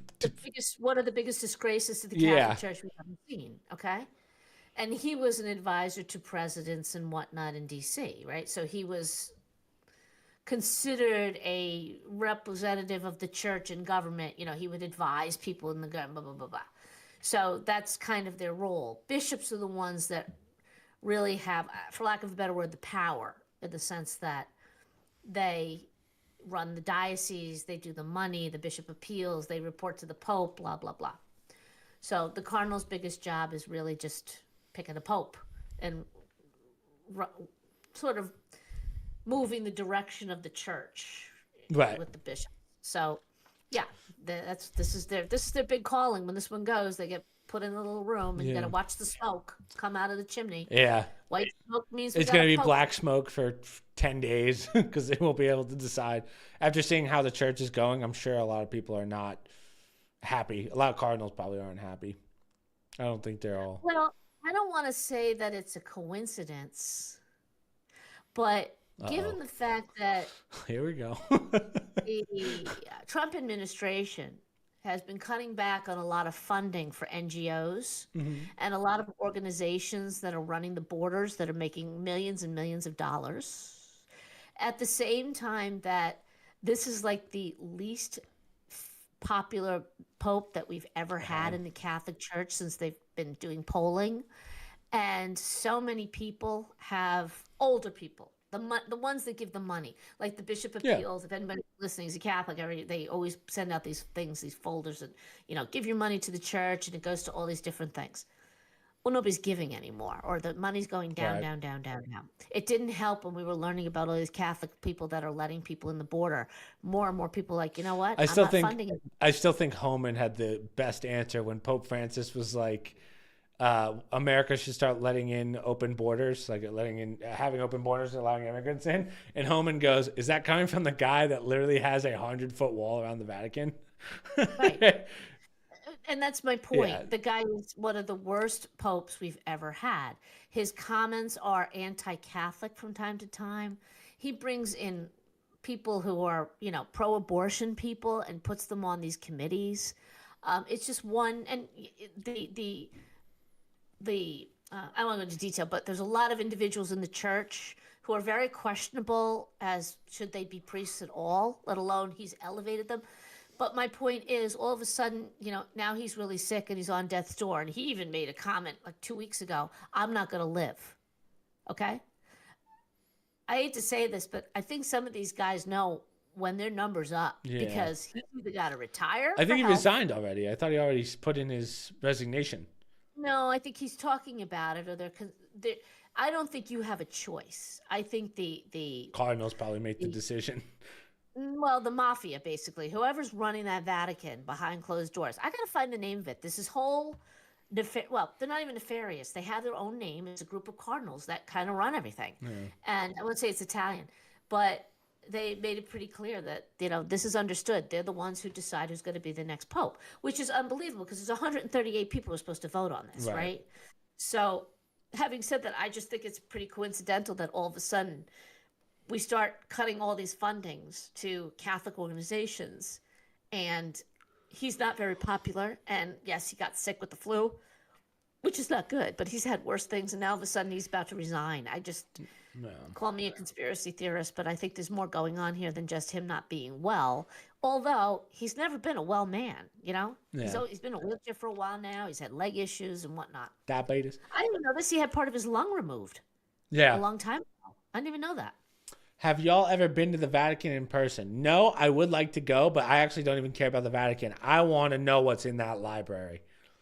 Show me what's in that library. The place that popes aren't allowed to go, powerful people aren't allowed to go. There are things in there that will unlock secrets to this world. I know it. Get me in there. I will break into the Vatican if I have to. I don't know if I can say that. That's a joke.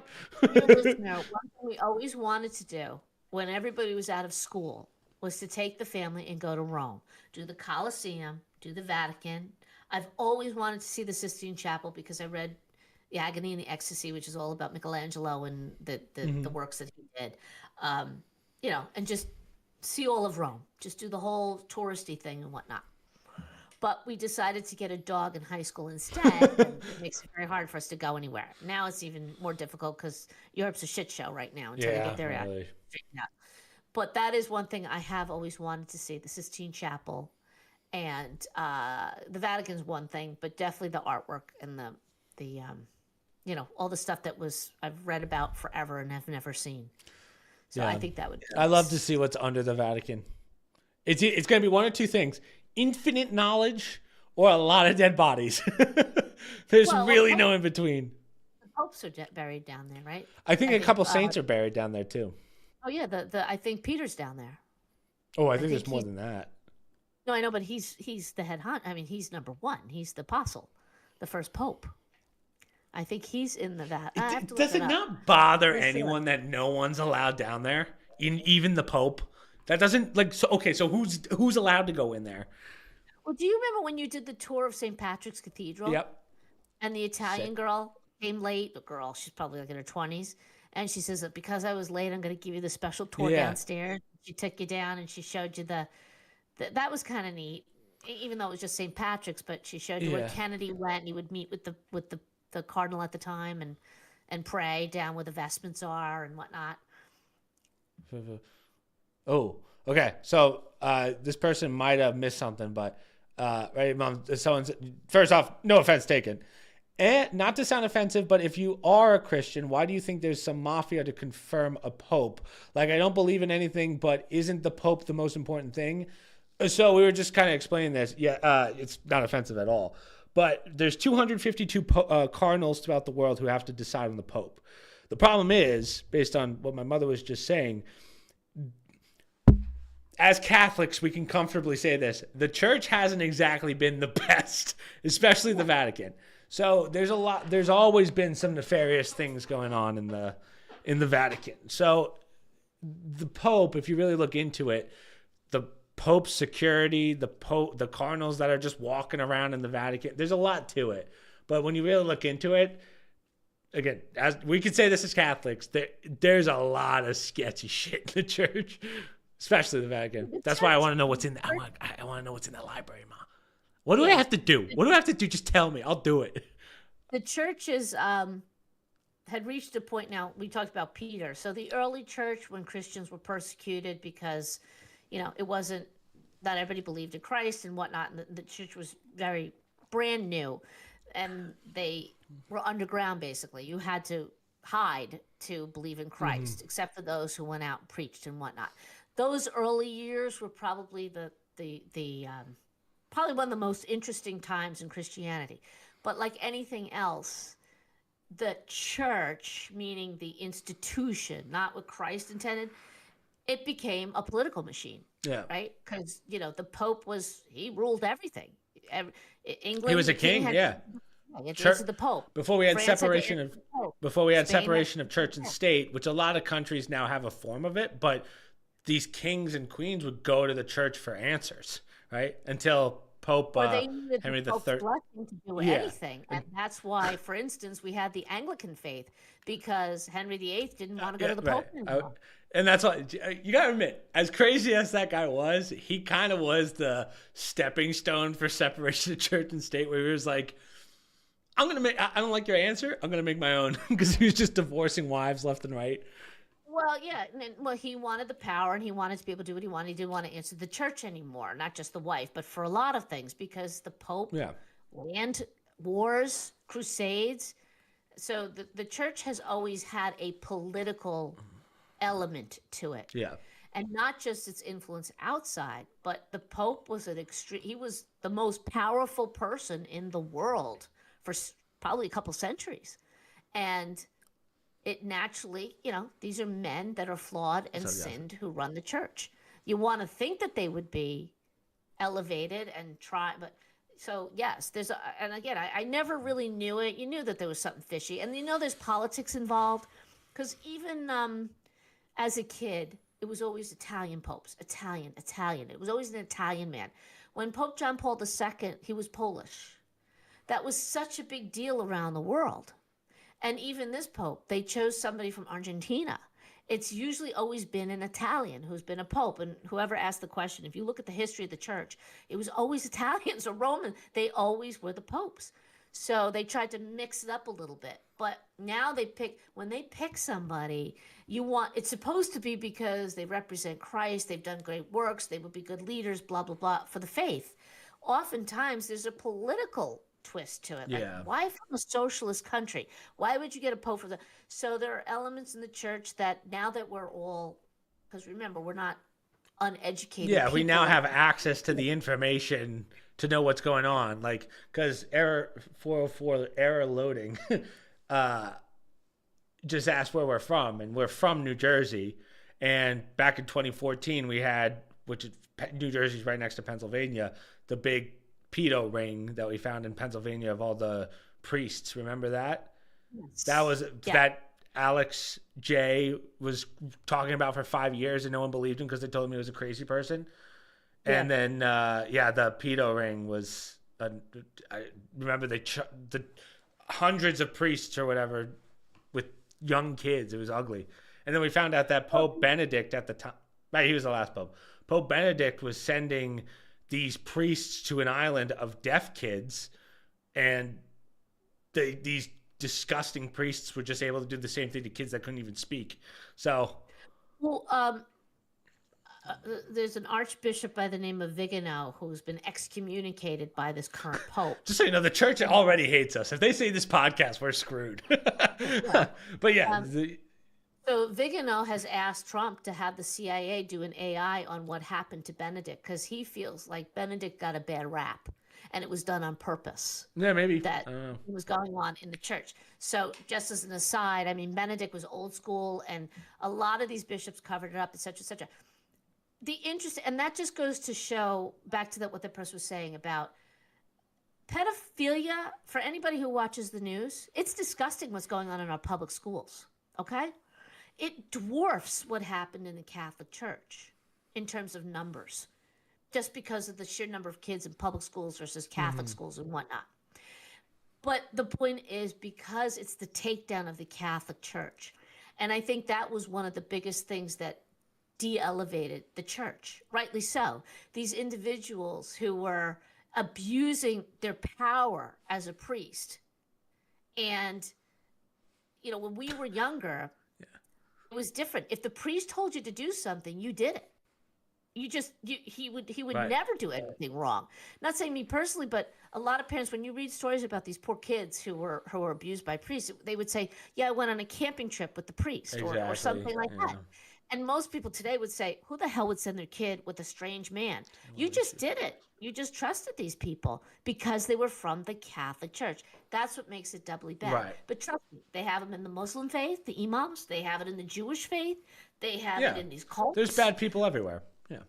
This is an And interesting question. You ready, Mom? Just a question.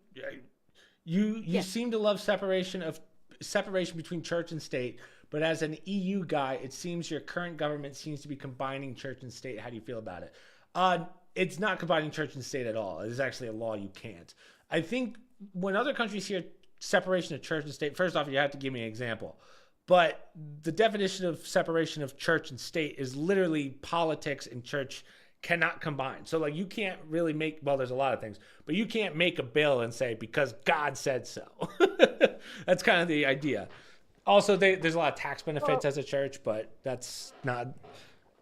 What? But go ahead. In answer to his question, going further back from my point of view is, our country is based on Judeo-Christian beliefs. In God we trust. It says it on all our money. Most courtrooms will say, something in God we trust, or something to the effect of God. Our Bill of Rights, our laws are based on Christian ideals. You don't commit murder, right? Yep. You don't steal from somebody. Our society is based on Judeo-Christian.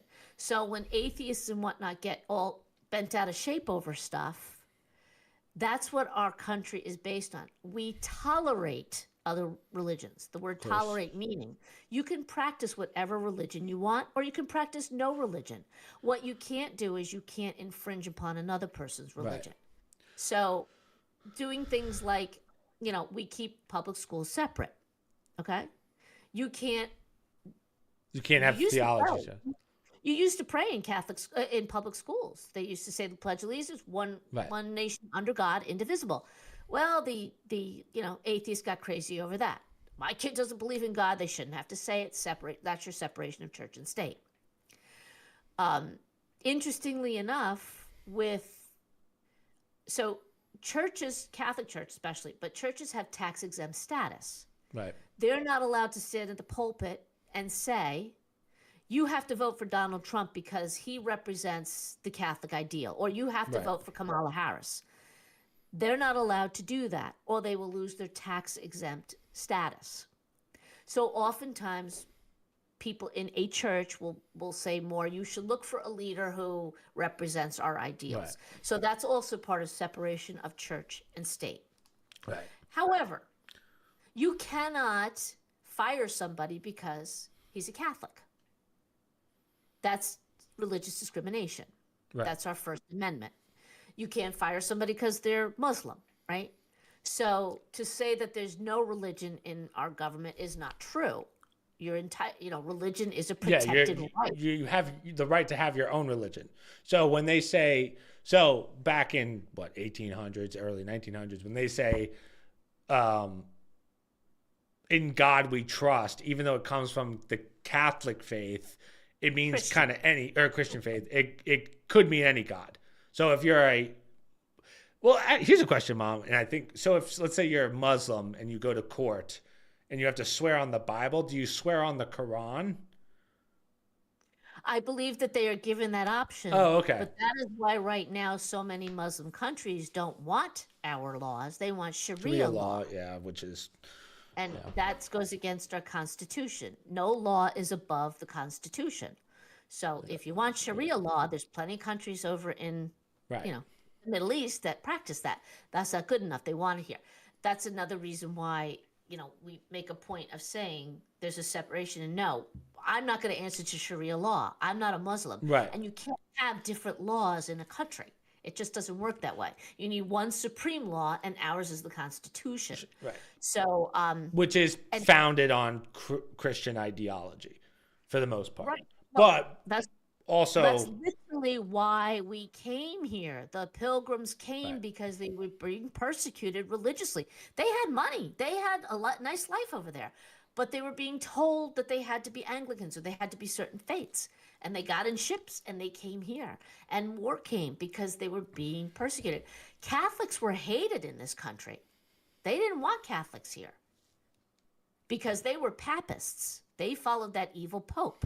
Right, at the time. So it was Christians who came here first. The Protestants. I mean, we're basically a Protestant Christian country. When the Catholics came, the Catholics made a point of education. They started all the schools. And then if you were Catholic, you had to send your kid to a Catholic school because, first of all, you're persecuted if you went to another school because you're a dirty Catholic. So that's why it was a big deal. By the time when Kennedy became president, he was the first Catholic president. They were dirty Irish Catholics. Nobody liked the Catholics when they first came. So they were discriminated against, but they made a name for themselves by education, and they built these schools up, and you had to send your kid there. And that's kind of how all these dioceses and areas grew, as more Catholics and immigrants from Ireland and Catholic countries Right. came over. So yeah, so it's not really even that we're based on Catholic ideals. It's mostly Christian, and which is the same but different, Christian and Judeo, the Jewish faith too. Gotcha. Hmm. Any other questions? Those are some good questions. The deep ones. We don't really get religious questions, but usually we don't go down this road. Otherwise, we can move on. But it's weird for me that Americans hate immigrants. That's not true. Well, they're immigrants. No. So that's probably the biggest misconception. No one's anti-immigration. They're anti-illegal immigration. Big difference. Tons of my friends are immigrants. So again, that's like a false narrative that news says. Right? We have a great immigration policy when it works, but it's when illegal immigrants come in. Well, we've never had a good immigration policy, right? And we've always had to do executive orders. Like the first time Trump did all these executive orders because Congress will not sit their ass down. And I remember early on with our podcast, I said they'll never solve it because never, they keep going on it you'll see every time. We're going to be talking about immigrants. This is if for nothing else, the last 4 years when people saw, all right, this is what happens when you let everybody in. For all the people that wanted that, are you happy? And the American people decided, no, we're not happy with this. We don't want everybody coming in. We need to control it. So now you have the other extreme where now we got to shut it down. Yeah, because it got too out of control. And then people tried to force their way in, which you can't do. So, yeah. Well, and it's affecting the minorities in this country, and it's now affecting the majority in this country. Yeah.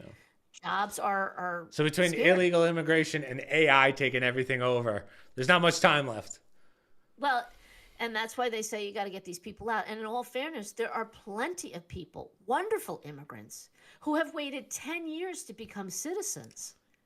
It's not fair to them that somebody just comes over the border and gets all these things that they never got. Right. Freebies just to fill them in this country. And they have no buy-in. You don't want illegal immigrants. We got same in the EU. Well, yeah, the EU, I didn't want to say it to you, but the EU is falling apart. The EU, I mean, we probably, unfortunately, the way we get information, I don't know how it is in other countries, but I know a lot of your information's suppressed. EU is kind of on borrowed time.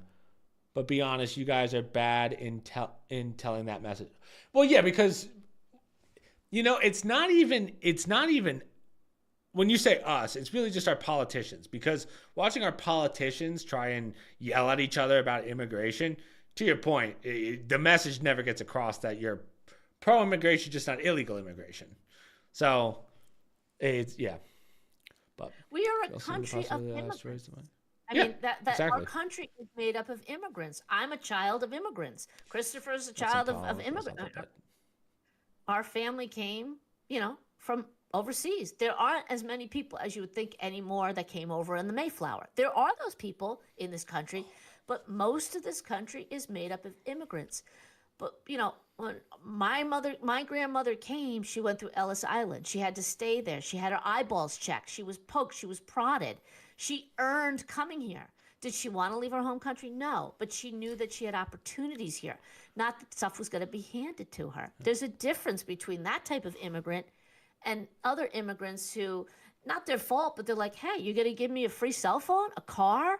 I'm going to go to school and get health care, and it's all free? Of course I'm going to come. But as we know, nothing's free. Somebody's got to pay for that. And now you're asking to pay for that they don't even get that themselves. Yeah. EU is fine. We got some problems, but it's not that bad. I have a lot of friends in the EU. Every single one of them's trying to get out. It's bad, dude. Well, the EU is a big state, but it depends. Like most of them are England. The EU is the UK. Yeah. It's France. It's all the Western. Okay, so whoever's saying this, watch JD Vance's speech. Yeah, of how and bad listen it's to gotten. the response from the leaders of those countries. Today, Germany was going to have an election. Yeah. And the Conservative Party was trending to win. I don't know what the outcome was. I haven't had a chance because the people in Europe are fed up with the migrants that have come in. It's outright lawlessness over there. They didn't win, they said. What's I that? guess they didn't win. The He Conservatives. didn't win? Okay. Oof. Well, Oh, ow. I think that it's reaching a tipping point over there because the conservative parties in all parts of the EU, and they're freaking out, the EU, because the people are turning on it. They don't want this in their streets. It's not about economics. It's about cars being driven into people going to the store. And last week there were how many attacks with knives? And they were Yeah. mostly Germany. people screaming Allah Akbar and stabbing little children and people just walking in a park. Nobody wants to live like that anymore. Yeah. Conservative. Oh wait. No, they won. Conservative opposition wins German election. The AFD? Is it the AFD? Yeah, I haven't looked at the news at all No, today. it says. Wait, what? I have one thing saying it did 36 minutes ago, and then I have one that says it didn't. It says what's CDU? Well, CDU CSU. Not all votes you have have to been remember counted. that. It says. Okay.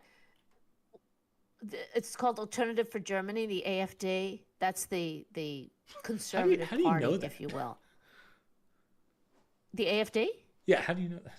God, how do you just pull that out? Well, I just do. But I'm looking at a headline right now. German election: the conservatives are projected to win, and the far right AFD in second. So remember, they're not like the United States over there. Same thing in UK and in Germany and France also. It's usually they form coalitions. Okay, so we only have two parties, maybe Yeah. independent and the Green Party and whatnot.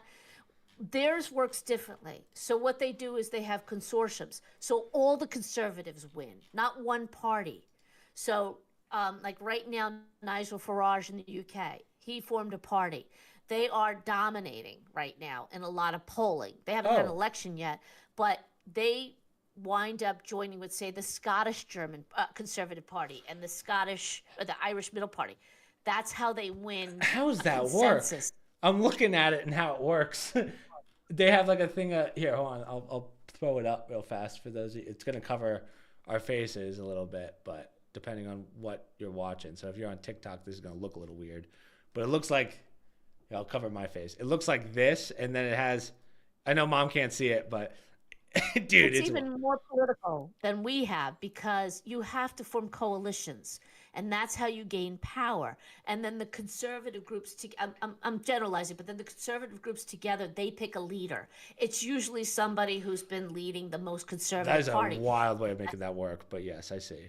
So right, so the Yeah, two conservative ones right now are in the lead, and then right. this is the left leaning one. So yeah, I don't see how it would be possible for the left to win that one. Right. So they But have I don't know how it all works. So multiple factions in these countries. It isn't just a Democrat and Republican. They have different, you get the Scottish, Irish, the Scottish Republican, yeah, and then you get the People's Republic of Scotland, and they have all these different groups, and they form these consensus. yeah, And that's why it's even more of a movement. We have the MAGA movement. They have the conservative movement that's picking up steam. Germany's big because if anybody remembers Angela Merkel when she was the chancellor over there, it always amazes she me was how like, my mom "Oh, just fucking more and pulls more this shit out. migrants. Everybody come and come yeah, come to our country." And now they're seeing the pain of it. yeah. So, And so one thing that we talked about in the last podcast is ever since Trump won, you're starting to see the right wave come in all these countries. So, I mean, to right, my mom's point, it looks like the Conservative Party is going to win by a landslide in Germany. So, again, based on, I'm just looking at percentages. I don't know how Germany works, but like I'm kind of understanding based on these percentages that I'm looking at. But yeah, very strange how that works. But I see. well, I have a friend from Scotland, an old friend, Yeah. and she came here years ago before her oldest son was born, and she's still a Scottish citizen. And she would say to me, long before the first Trump presidency and long before Biden opened our borders, she would say that we get many migrants in our country and immigrants coming in. The problem she would have with them is they don't assimilate, She was far meaning from the. they Yeah, we're don't embrace talking the Democrat. Scottish way. They don't want to be part of it. They want to bring their culture in. So that mentality has been going on a lot longer than we even here in the United States, because we are immigrants. We're used to it. But we're used to most immigrants wanting to be here and wanting to become citizens and wanting, not having things handed to them. In her case, she was seeing long before we were Yeah, seeing how bad it was. what we now see now. And the people in the EU have been living with this even longer. And they've been told forever, oh, we have to take them, we have to take them. And now the citizens are pushing back. We accepted them. We put them in our schools. We told them you could be Germans. They don't want to be Germans. They want to take over the Right. culture of Germany. That's what these places are seeing. And the United States, for if you agree with it or not, they're setting the example of, all right, we're going to show you what it means to shut down the border. Our border is essentially shut down right now. Yeah. I think there's like 200 people coming over.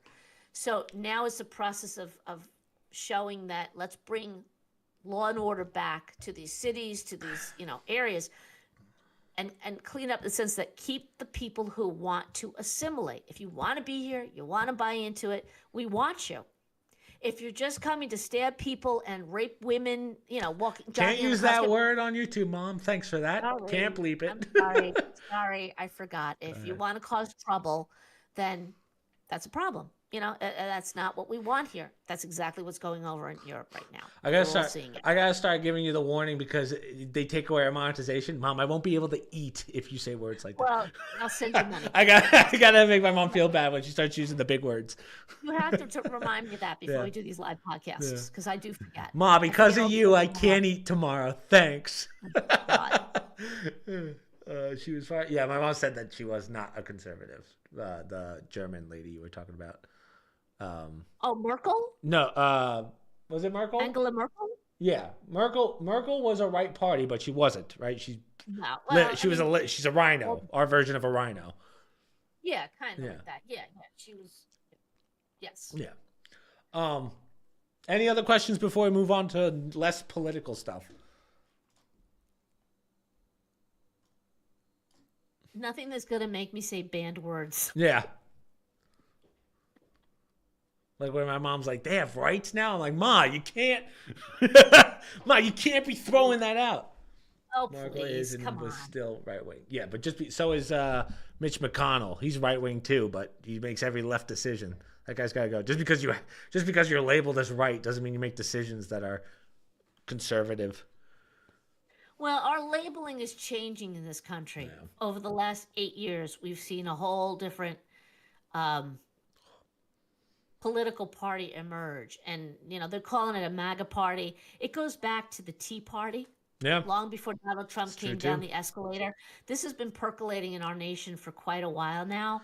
And it's starting to expose people who claim to be a certain way and they're really not. So our definitions of what a conservative and a liberal is they're really changing now. What a moderate is. Yeah. Well, just go back to the 70s, 80s. Most Democrats back then would be considered conservative to this day and vice versa, remember?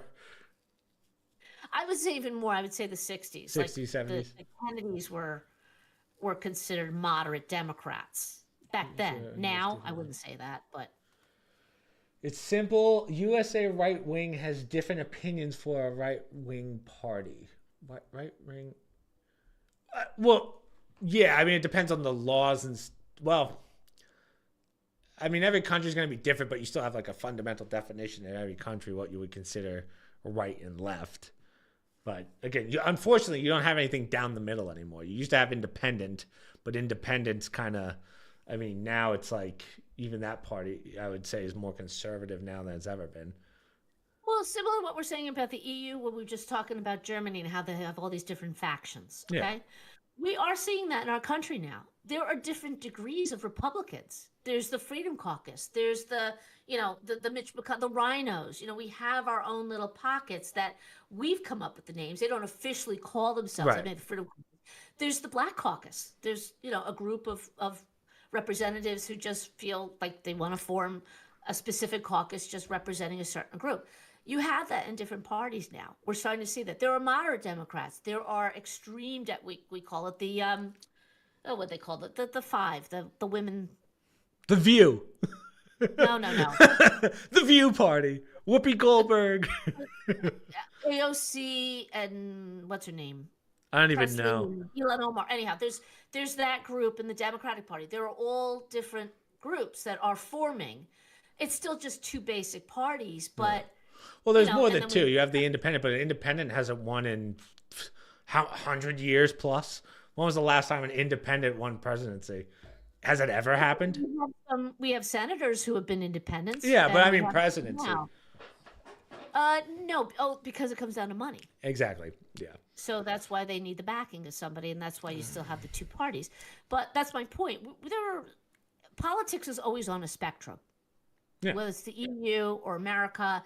Even back in the times of Jefferson and all right. So here's an example: Jefferson and Adams were both considered for a while. They're in the same party, and they argued about a lot of stuff. They didn't agree with the degree of stuff within the party, and then it splintered off, and we had different forms of governments. So, okay. Hold on, let me read this. Now, I gotta be honest. We can blame immigrant. We okay. It's our fault. We invited immigrant workers back in the days with the idea. Let's send them back when we don't need them. I think that's called slavery, but whatever. Let's send them back when we don't need them, but we never send them back because they always needed them for work. The idea was we need them and send them back when we don't need them anymore, but we still need them. Well, I mean, it comes down to just cheap labor. I mean, that's really what you're trying to say. Because when you look at how much stuff's outsourced, when you look at I mean, look at what's a good company? I mean, Nike. They outsource everything to China, like there's 8-year-olds that work for 8 cents a day making my Nikes. So yeah, the reason is and why big corporations are usually left leaning, as we've talked about many times on the podcast, they love open borders because these people want the benefits of these immigrants who can't get paid on paper anyway. So pay them the cheapest because they can't complain and get the work done if you want to There's a stay. misconception here. The immigration problem of the last few years was over the border. And the concern with that is we were allowing people in, regardless of work. They were not being vetted. Many of them had criminal records, Yeah. or they had no records at all. Which is And even more dangerous. literally, some of these countries were opening up their prisons and sending them to our border. Because why should we pay for these criminals, dump them on the U.S., and let them deal with it? Because their president says, come on in. And that's what they did. And our crime in certain cities went through the roof. Yeah. The bigger issue is the H-1B visas. The Yeah. students come here and never leave. Who end up being Chinese spies. Have you seen what percentage of Chinese students are Chinese, like CCP? It's kind of wild. It's like They 3%. use our system. I mean, they're, for lack of a better word, we have issues with the Chinese Communist Party. We are at odds with them. Let's put it that way. Their goal is to take over as much of this world that they can. And they're going to infiltrate if you give them. I mean, they're always in a war stance. Like it or not, that's the reality. The Communist Party is always looking to infiltrate. That's their goal. Yeah. We want to spread democracy. They want to spread communism. And if they can get into our country, they will. So our policies and plans allow it. Yeah. Well, hold on. This is a pretty good way of putting it. But in general, we invite good people, of course, but we didn't integrate them into our values, and now we don't. And now we have problems that don't match our values. Yeah, because a lot of these people come from countries that have different values, trying to find a new life, and they're like, "Nah, I'm not doing that shit." And then, like, if you have a country of, let's say, literally say it's okay to murder in this country to get to stand or whatever, we'll make it up, and then they come to your country to have a new life, and you say, hey, murder's not allowed, and they go, well, I don't like that because my country used to allow it. That's not how shit works. That's like going to your friend's house who has rules that the parents lay out, and your friend breaks all those rules. Your friend's a piece of shit. It's a piece of shit. Right. It's a basic concept, yeah. But if you bring more of those individuals in, Yeah, and now you have more people than the house can hold up. There's power in number, and that's why you have areas of our country now where they are trying to enact Sharia law. Yeah. And that's against our Constitution. But when you say that, you know what happens? You're a racist. You don't like Muslims. No, that's not that. We don't allow Sharia law here. We don't allow there's some Judea law, but the overriding law is the Constitution. Well, they don't like that because they don't have equal rights. Women don't have the same rights as men in these other countries. Their children are treated, everyone's treated Yeah. differently. I mean, go to And we take Dubai. that for Dubai, I granted. mean, yeah. Right. If you want to come here, great, but you have to embrace, even if you don't love our laws, you have to follow our laws. And you can't bring more people in with the idea that we're going to change your laws. And Yeah, that's what that was just a started. crazy idea. Your friend comes to your house and they're going to start making the rules. That's just not how. I mean, yeah, common sense.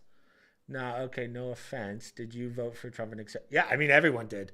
I mean, he was the way better option than Kamala Harris. Kamala Harris sucked. They asked if we voted for Trump and Elon, but you didn't really. You don't vote for Elon, but Well, they might have been trying to make a point. Everyone's trying to make it sound like, oh, Elon, blah, blah, blah. yeah, which Everyone we were knows just talking about that. before. It is a weird how much we're seeing of Elon. Like, Well, let me just point something out to everybody because your age group might be a lot younger, obviously, than I am. Back in the time of Bill Clinton, he decided I need to have I want to do health care. I want to really look at it, and I want to appoint somebody. Exactly what Donald Trump did with Elon Musk. The person was not elected. oh, They musky. were not, they didn't go before a confirmation committee. They went in and they were in charge of our health care. And they wound up doing a crappy job. Do you know who that person was? Healthcare. I'm trying to think.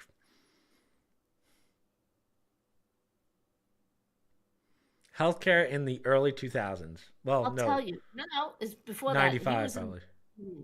He was in the after Reagan, so the 90s.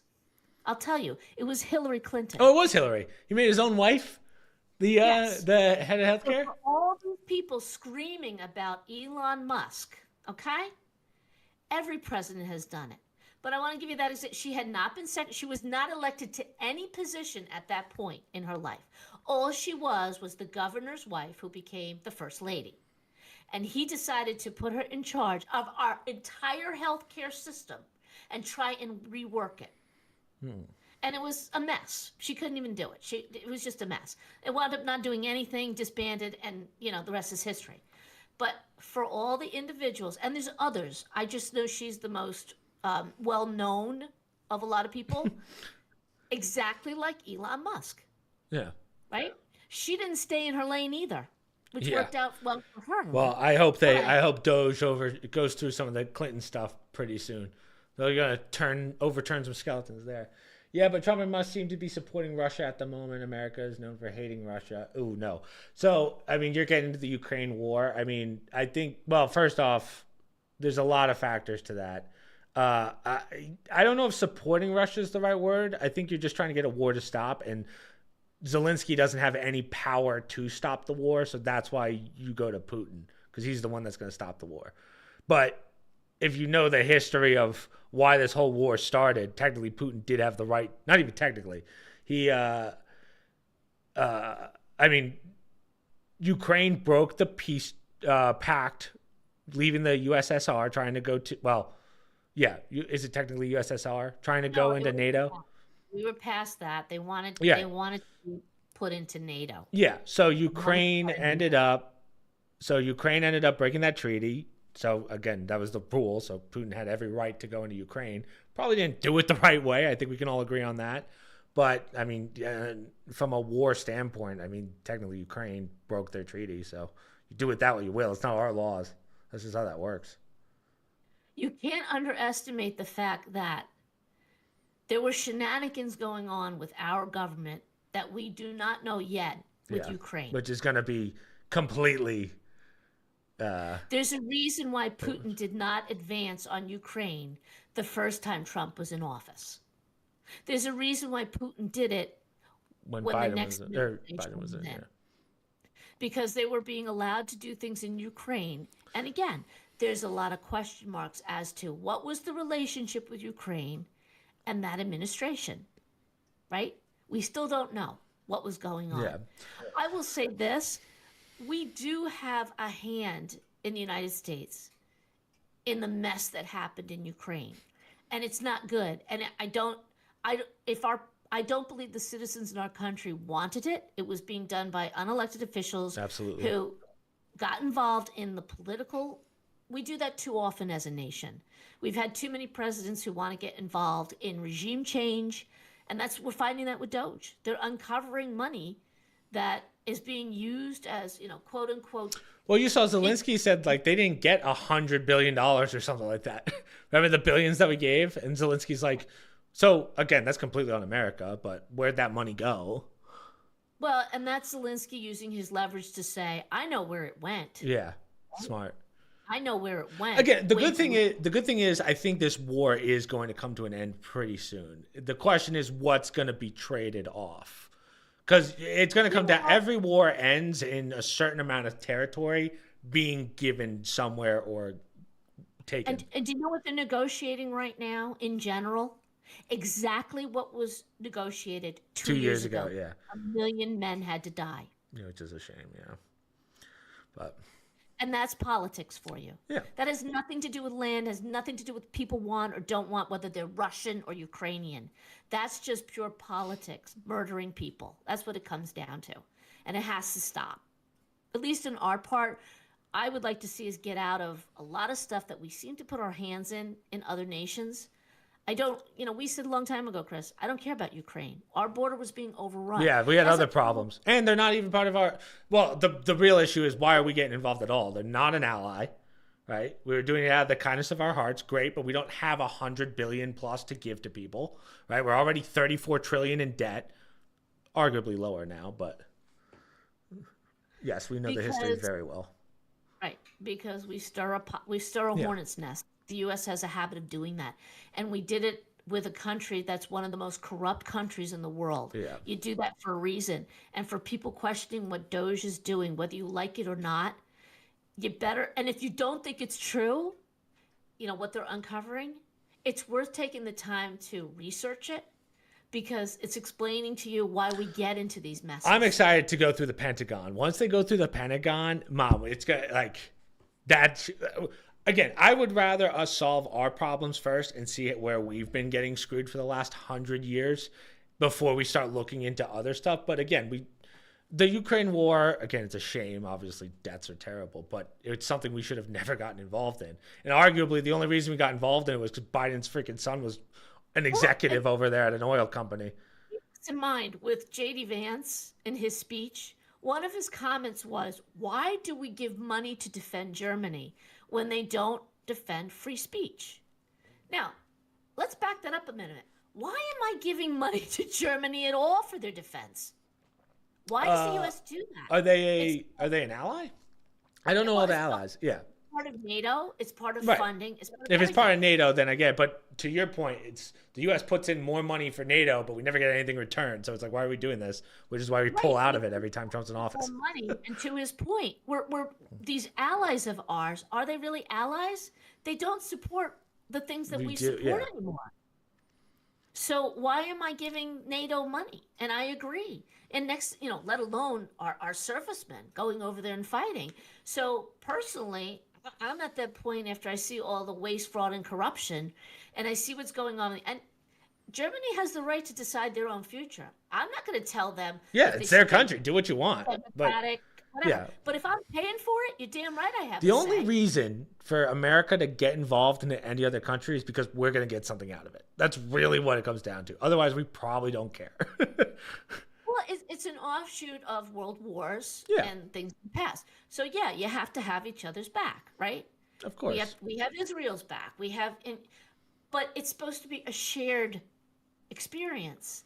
And for anybody, who's studied history, they were all losing World War I until America got dragged into it.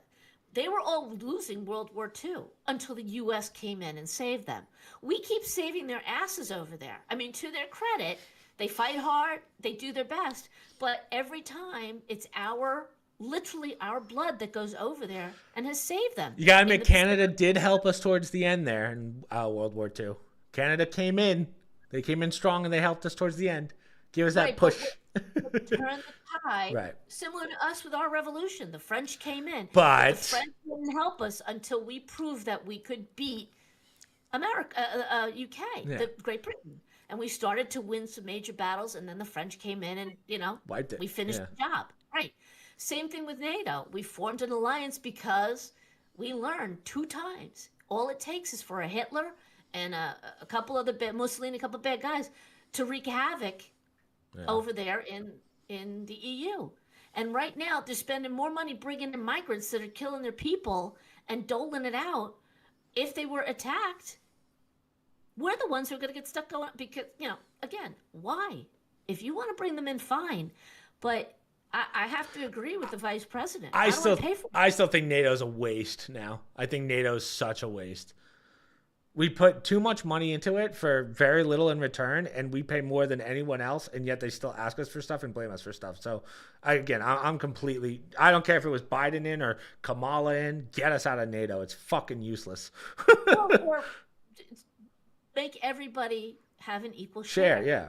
But it's never going to And happen. literally, I don't blame these other countries. They're getting a free ride. The U.S. has been pumping money into them for how long now? And finally, somebody has said, why are we putting in all this money? Yeah. Oh, yeah. And you guys aren't. You're not third world countries. This is the UK. This is where it pays to have a businessman in office because you can see the money slashing, like where we're wasting it. And that's a good one. So, just because... Oh, that's not true at all. She said, like, you try to hate us for not directly defending us. The only reason the U.S. exists is because the EU country helping you guys. There's never been a time. Yeah, I don't know where that comes from. But, yeah, you gave us Meghan Markle. Thanks. You can have her back. Yeah, please, take her back. All right, let's move on, just because we talked about that for like literally 45 minutes. But 16-year-old Californian teen stays awake during heart surgery. I read this and I was like, what the hell? I was thinking like, I used to be good with, like blood and whatever. Now when I see it in like UFC fights, I'm fine with that. I can see it. But in person, I'm like, when I see a broken bone now, when it's broken, like compound fracture or something, I'm like, I get woozy. So I'm just thinking, imagine being up and being like, yo, doc, can I see the open heart? I feel like I would instantly pass out if I was looking at my open chest. Well, that's not what it is.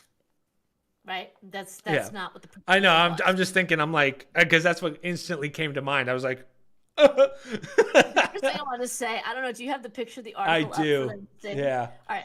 I'm laughing before I even talk about the article. Look at that picture. Everybody else is in a masking gown except for this one There's woman. one lady here. I'll show it to everyone. Look at this. She's just like, I'm having fun here. Like, why would she have to put surgical garb on? Anyhow. She looks like she's just enjoying the music. But also, it looks like they're doing it in front of a bunch of people. Sure, but why is everybody else in it but not... She just looks really weird. The other person not anything Unless on. It's like a... Well, it can't be a demonstration. It has to be the real thing.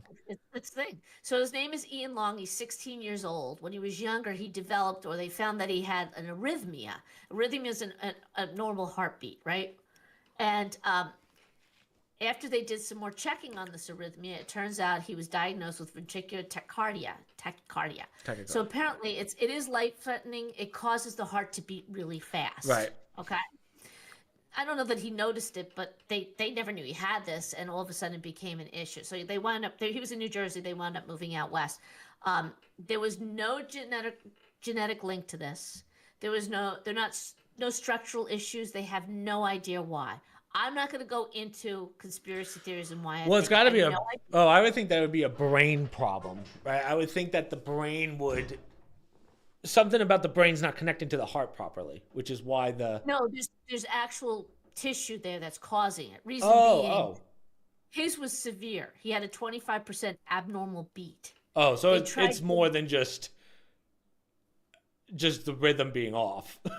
Right, it's an abnormal beat, but something was causing it, because this is how they were able to treat it. They tried medication, no good, didn't do anything. So that's when they decided to do this oblation, which is not uncommon. Like a lot of older people with heart attacks, what they do is they pass a catheter through a blood vessel in the leg. Right. Maybe some people know somebody who's had that. Goes all the way up to the heart, and then they treat. They burn or freeze the tissue that causes the problem. So there's an anomaly there that's causing it. some tissue or something that creates this arrhythmia that forces the heart to Right. beat more. Okay. They did give him some sedation, so he wasn't Dude, knocked that's out. just thinking about that makes me so woozy. Like, But you know why they do that? They have to do that because to figure out where the arrhythmia is, even though it's guided, they needed to be doing that. And if you right. put somebody under, the heart slows Damn. down. So it would be so much harder to find it. So they could have done it, but it would have taken longer. And the kid, to his credit, was like, all right, keep me awake, do what you got to do. And by doing that, they mildly sedated him. They were able to go in, they were able to see it right away, which saved a lot of time and effort. And they were able to get it out as soon as possible, whatever. He went from 25% to 0. Oh, wow. Yeah. Huh. Yeah. As of right now, I mean, as of this article, he's doing fine. Good. Yeah. So it's just That's amazing. still, Yeah. that's, oof. That makes me go. Well, I would Oh, just why like do to you note try to to- all your listeners that Oh. these are the type of, I don't always bring political stuff. Yeah. No, someone said, why do you try to ignore history? That's not, we just moved on to a different article. We can't talk about the same thing for 45 minutes. We can do more questions at the end when we tie everything together, but Yeah. even I don't want to talk politics the whole time. I love history, by the way, yeah. whoever said that. I My love mom reads history. more historical books than freaking anyone I know. It's annoying. Yeah, It was annoying going through school growing up. Yeah. Let's see. Oh, that's awesome though. No, good for him. Now this one I saw and I thought you'd be so visualizing ultra processed food consumption. Yeah, sorry I should have sent you the articles because I forgot that I don't get to share them with you on the live podcast. But it's going through all the ultra food processed foods. So Right. obviously the US and the UK are the highest by a mile. So 58% of the adult diet, it's already 9:30 if you have to take Bo out. It's okay. My weight just fell and he's freaked. We all just rolled off for no Oh. reason. So 58% of the US diet and 57% of the UK diet is processed foods. Now, I was wondering, like, obviously processed foods are a big problem in general, but I was amazed to see how, like, when you look at the other countries, so in third place, Australia's 40%, which is still not great, but I was also amazed that Italy, the land of the carbohydrates, Yeah. is the lowest at 18%. Oh. So I've heard this, but apparently Italian pasta, it's completely different. It's not processed at all. I don't know what they do. One of the reasons I want to go to Italy, but apparently the pasta there is just completely different. No, they make it fresh. They're not going to buy packaged stuff, the Italians. I guess that's true, right? But if you were to do it here, fresh, I feel like it would still have preservatives in it because you don't realize how many things are in egg and flour and Yeah, but even like powder. yeast here, the yeast packets, Yeah. those have preservatives in them. Everything has. It's amazing how many things have preservatives in them. Even if you get a head of broccoli from some of these places, unless it's organic, it's still gonna be processed somehow. I was like, what? Yeah, unless you do the fresh organic. Yeah, which is $1 bajillion. Someone was telling me they only buy organic, and I was like, how much are your groceries? $200 a week. I was like, a week for one person? Well, I've been buying more organic stuff just because of the I never sent you that article, this nutritionist with Jillian Michaels. She Right. testified before Congress about her stomach issues and how, there's basically, our food is just crap. It's Yeah. literally, they process the hell out of it. And what was it, a fertilizer company, because somebody took them to court, class action lawsuit, they got out of the fertilizer business, decided to go to the food business. Well, I don't want companies that make, fertilizer killer or a weed killer to be working on my pesticide food. killer. Yeah, oof. Right. And so there's some real issues that I hope that the next HHS secretary starts looking at. Well- The food pyramid's been garbage for decades. I mean, it's just so Yeah. bad. I mean, we thought breakfast was good for you for 50 years, and then we find out breakfast is terrible for you. Well, all the carbs, cereals, ugh. No, and it depends on what you're having, right? Well, milk in it's- general is not fantastic for you. Well, there's pluses to milk, but nothing to excess. However, It's all fat. it's not really the issue so much isn't what you're eating anymore. It's how It's much. how it's processed. Well, the No, big not one, well, not well, how it's also, well, processed. process, but I just think of when you go to other countries and they show like what one serving size is. When you go to a restaurant and they give you this giant burger that's 4 serving sizes, that's just America, right? Right. If you go to the UK or Brazil, wherever, one burger is like the size of a Burger King burger. It's Right. not, it's not crazy. So our portions are terrible. So that's factor number one. That's not going to be good. And then factor number two is it's all processed, as you said. So Yeah. milks, I mean, stay away from almond milk and soy milk now, high in Well, and estrogen. also the Parisians, they eat very rich Parisians, but French.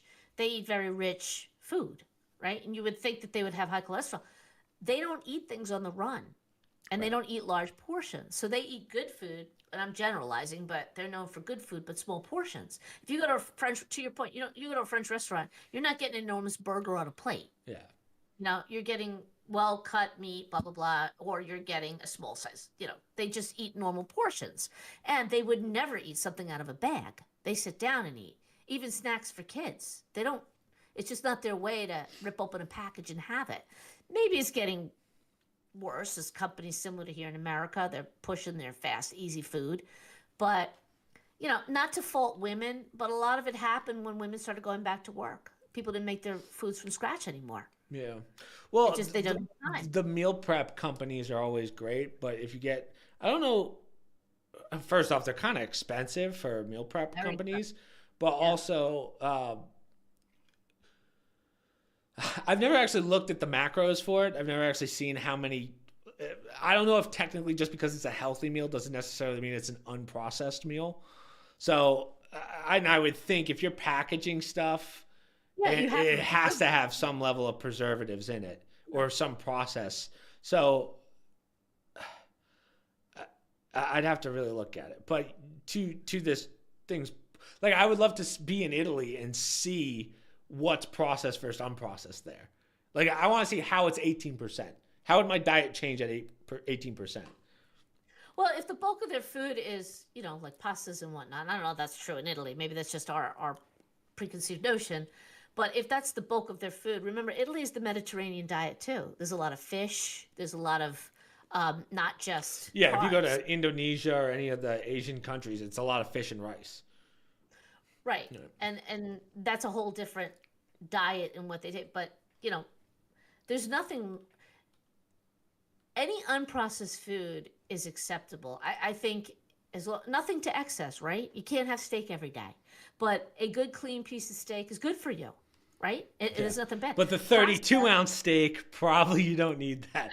If you're eating a yeah. 64-ounce steak every night for dinner, But fresh pasta, I mean, I specifically know lots of people who make their own pasta, but there's one individual, he owns a food company, he's retired, but I've been told when he makes a ravioli, it melts in your mouth. It's all fresh. It's just a whole different thing than the preservatives and whatnot they put in it so you can put it on a shelf, dried out to be put in water and made fresh again. right? So it's a whole different ball game when you're talking fresh food or homemade food versus like you said, those prep things. I see all those commercials now. It's Like exploding with freshly and whatever. ready-made Yeah. meals, and they're trying to tell me how fresh it is.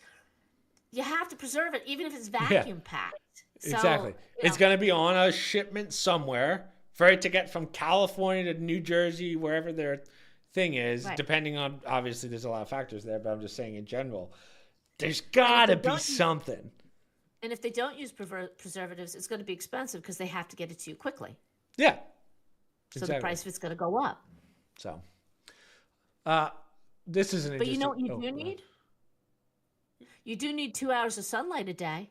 Didn't get that one from you, but which one was that? The myopia. Did you send Okay. me another one? Yes, I did. I told you there was another one in there. Better eyesight. Oh, Start yeah, playing. yeah, yeah. Okay, so I thought it. So I like the title. I thought you were going to give me that. We're in a short-sightedness epidemic, and we never saw it coming. But Yes, but it's not just short-sightedness, but it leads to ocular diseases, your cataracts, your glaucoma, your retinal detachment, your macular degeneration.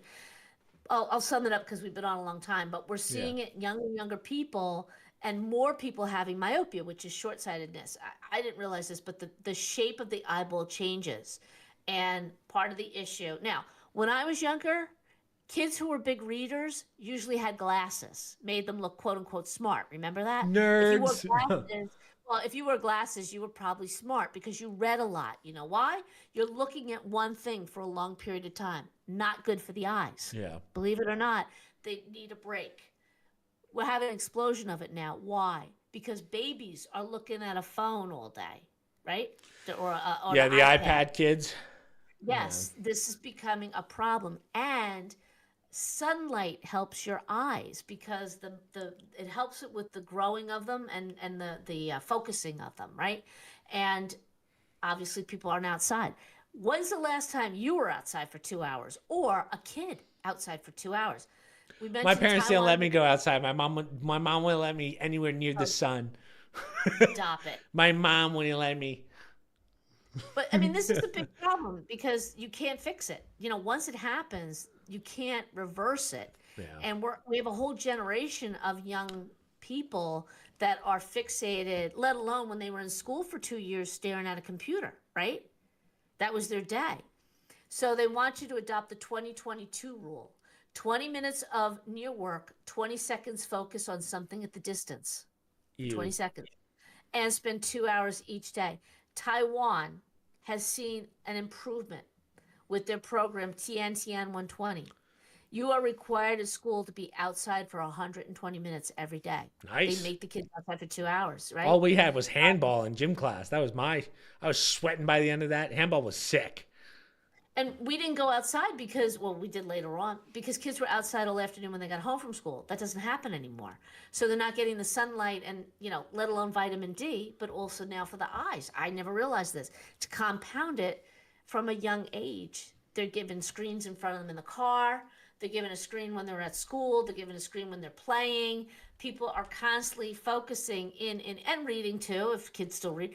Focusing in, and you really do have to take a step back. So for everybody listening with your computer, set your timer every 20 minutes, look away for 20 seconds. Not happening. Yeah.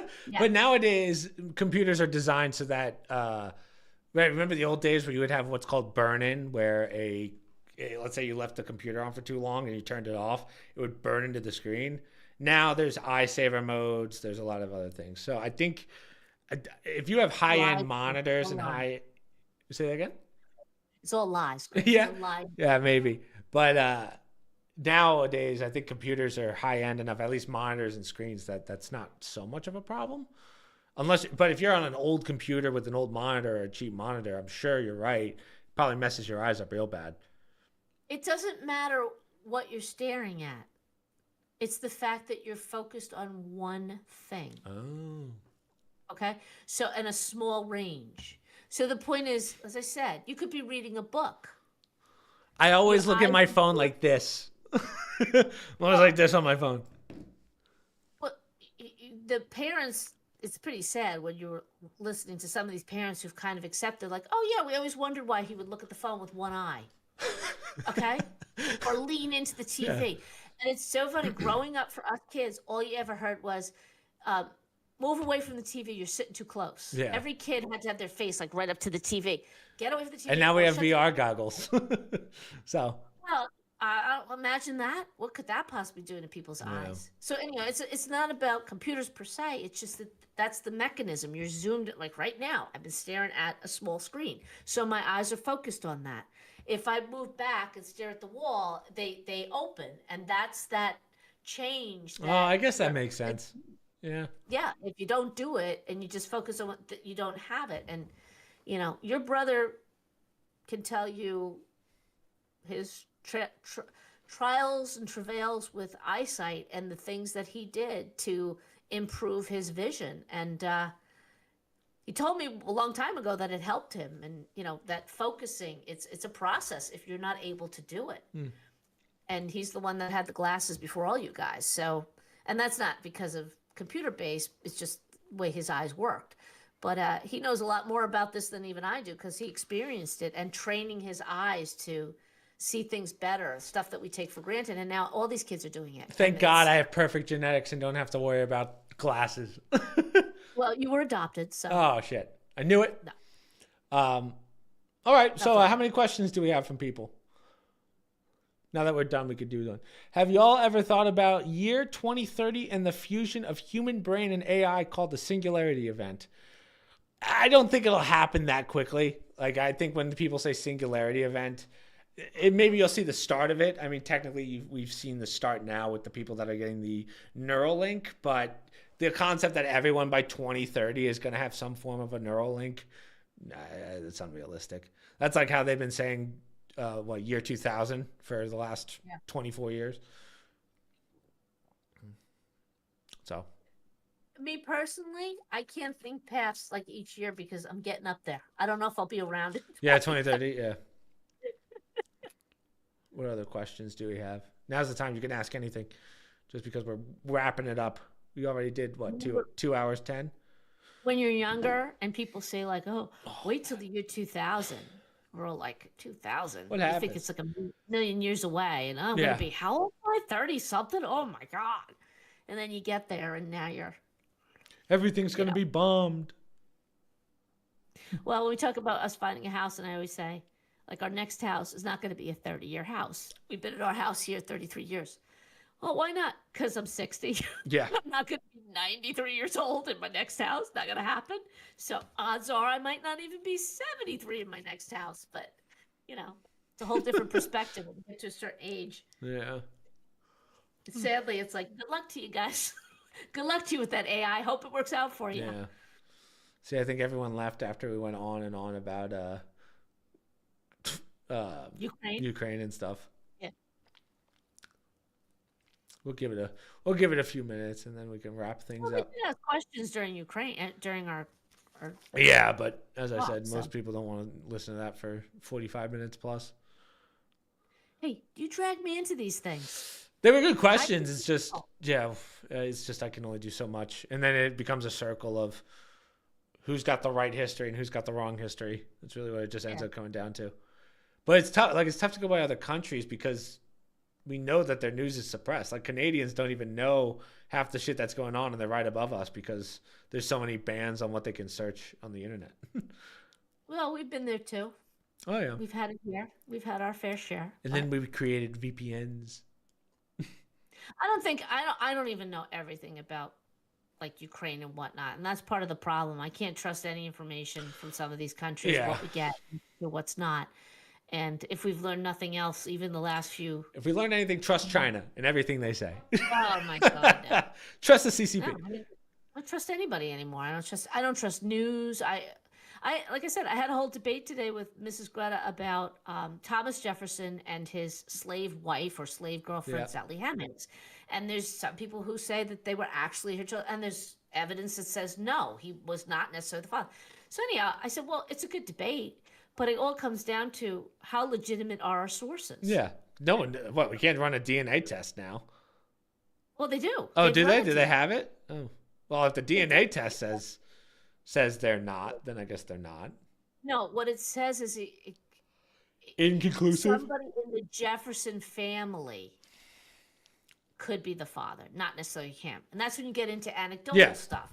And you know what? In the end, I just don't care. In the end, it's been 300 years. You care when they use that as an argument of why they have to tax you because we need reparations because of the evil Thomas Jefferson. Oh, God, don't even get me started with that. Right, but she's into that history, and it was interesting to hear what she had to say because she knows a lot of anecdotal stuff, letters that have been written and whatnot. But then it came down to, I'm like, well, who's your source and who's my source? Do I even know who these people? They throw these names out. He's a PhD from Stanford University. He claims, okay. Yeah, I'm becoming skeptical. In the past, I'd be like, "Oh, he must know." That's not true anymore. I don't trust anybody with their information. So, see, all right, Mom. We haven't gotten any questions, so we can wrap it up there. What do I have to promote? So obviously, we had the last podcast. You're coming next week with Dad? I don't know if it's going to be next weekend, but sometime next week. So we have one more podcast to do over Discord, and then hopefully that week we can do one maybe with Dad? I don't know what Dad's plans are if he wants to go down that Saturday or Sunday. I don't know till I talk to him, Okay. and he won't be home till tomorrow. So I'll check with him and see what days he's thinking because he's got to work around his work schedule. Right. So I've kept the week free, and yeah, if we don't leave by the first week, do it that Saturday. I don't care. We got one more. You wanted me to bring the mic down for the following weekend or something, didn't you say? Maybe do a podcast down there? For what? Wait, say that again?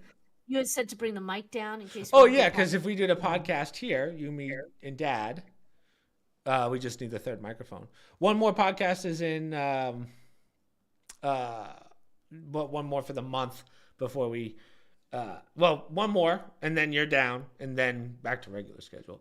Who do y'all think will be Trump's successor for 2028? J.D. Vance. It's probably going to be J.D. Vance. Yeah, I'm not sure. I mean, so far he's the front runner. I think they did a straw poll. Number 2 was somebody really weird. Hold on, I have to think about it. The second person, I was shocked when I saw it. Oh, well, I can't think of it now, but yeah, they did a straw poll and Vance was in the lead. Gosh, I can't think who the second person was. Oh, Steve Bannon. Oh, really? Yes. They had him in second place for presidential candidate, which I'm like, yeah, no ways. I want to see Fetterman in there. No. Gosh. The Eagles. Go Eagles. Yeah, it's always funny to see how that evolves, but yeah, it's a little early yet to. Yeah. He's only been in for 2 months, and it feels like a year considering how much he's accomplished, and not even a full 2 months. But, I know. Yeah. So. Good question. Yeah. Anyway, so only things I have to promote. Obviously, the podcast of last week. I posted a video on what was Wednesday's video. Someone remind me. Hon, it'll come to me. It'll come to me. It's not coming to me. I gotta Where's check. your whiteout board? My what? Your whiteout board. Don't you usually put Yeah, it's up there, but I think it's a little. Oh God, I just post too much stuff. Oh, was that the tomb? Was that the zombies? I'm coming. Man, I wish YouTube needs to be a little better about how this stuff works. Yes, so 3 days ago was the tomb. God, that feels like a week ago. So that was Wednesday's video, and then yesterday I posted a speed run for Get to Work. That was a fun speed run. I did it in under an hour. I was very proud of myself. And then this week, just the usual schedule. I don't know what's going to be posted. So, yeah, social media, promo code, stream links, Discord down below. And we'll see you next weekend for the non-live podcast. So, good questions as always. Good debates. And, yeah. We'll chop down the... We'll have to start limiting 30 minutes unless there's there were good questions. I don't mind. But as we said, once it comes down to who just reads different books, then it's like, okay, well, what are we doing? We're just we'll agree to disagree. So yeah. Nothing wrong with that. We like that in America. Agree to disagree. Yeah. I mean, when someone tells me that the UK is fine, when all my friends are like, we got to get out of here, that's how I know something's not right. Yeah. That's how I know some level of information's a little off, but I think I would trust somebody from the UK before I trust somebody from the US. Yeah, exactly. So about the UK, Yeah. Lived experience. So. Yeah, like my friend Brittany over there, she's like, yeah, it's a mess out here. Like all my friends are getting robbed. I was like, what? So, maybe Brittany's exaggerating, but so are all our celebrities. Yeah, true. Yeah, everyone's houses are getting broken into, but whatever. So anyway, you guys have a good week. I will see you tomorrow at 6 p.m. Eastern Standard stream, and hopefully you'll see Mom next weekend. So.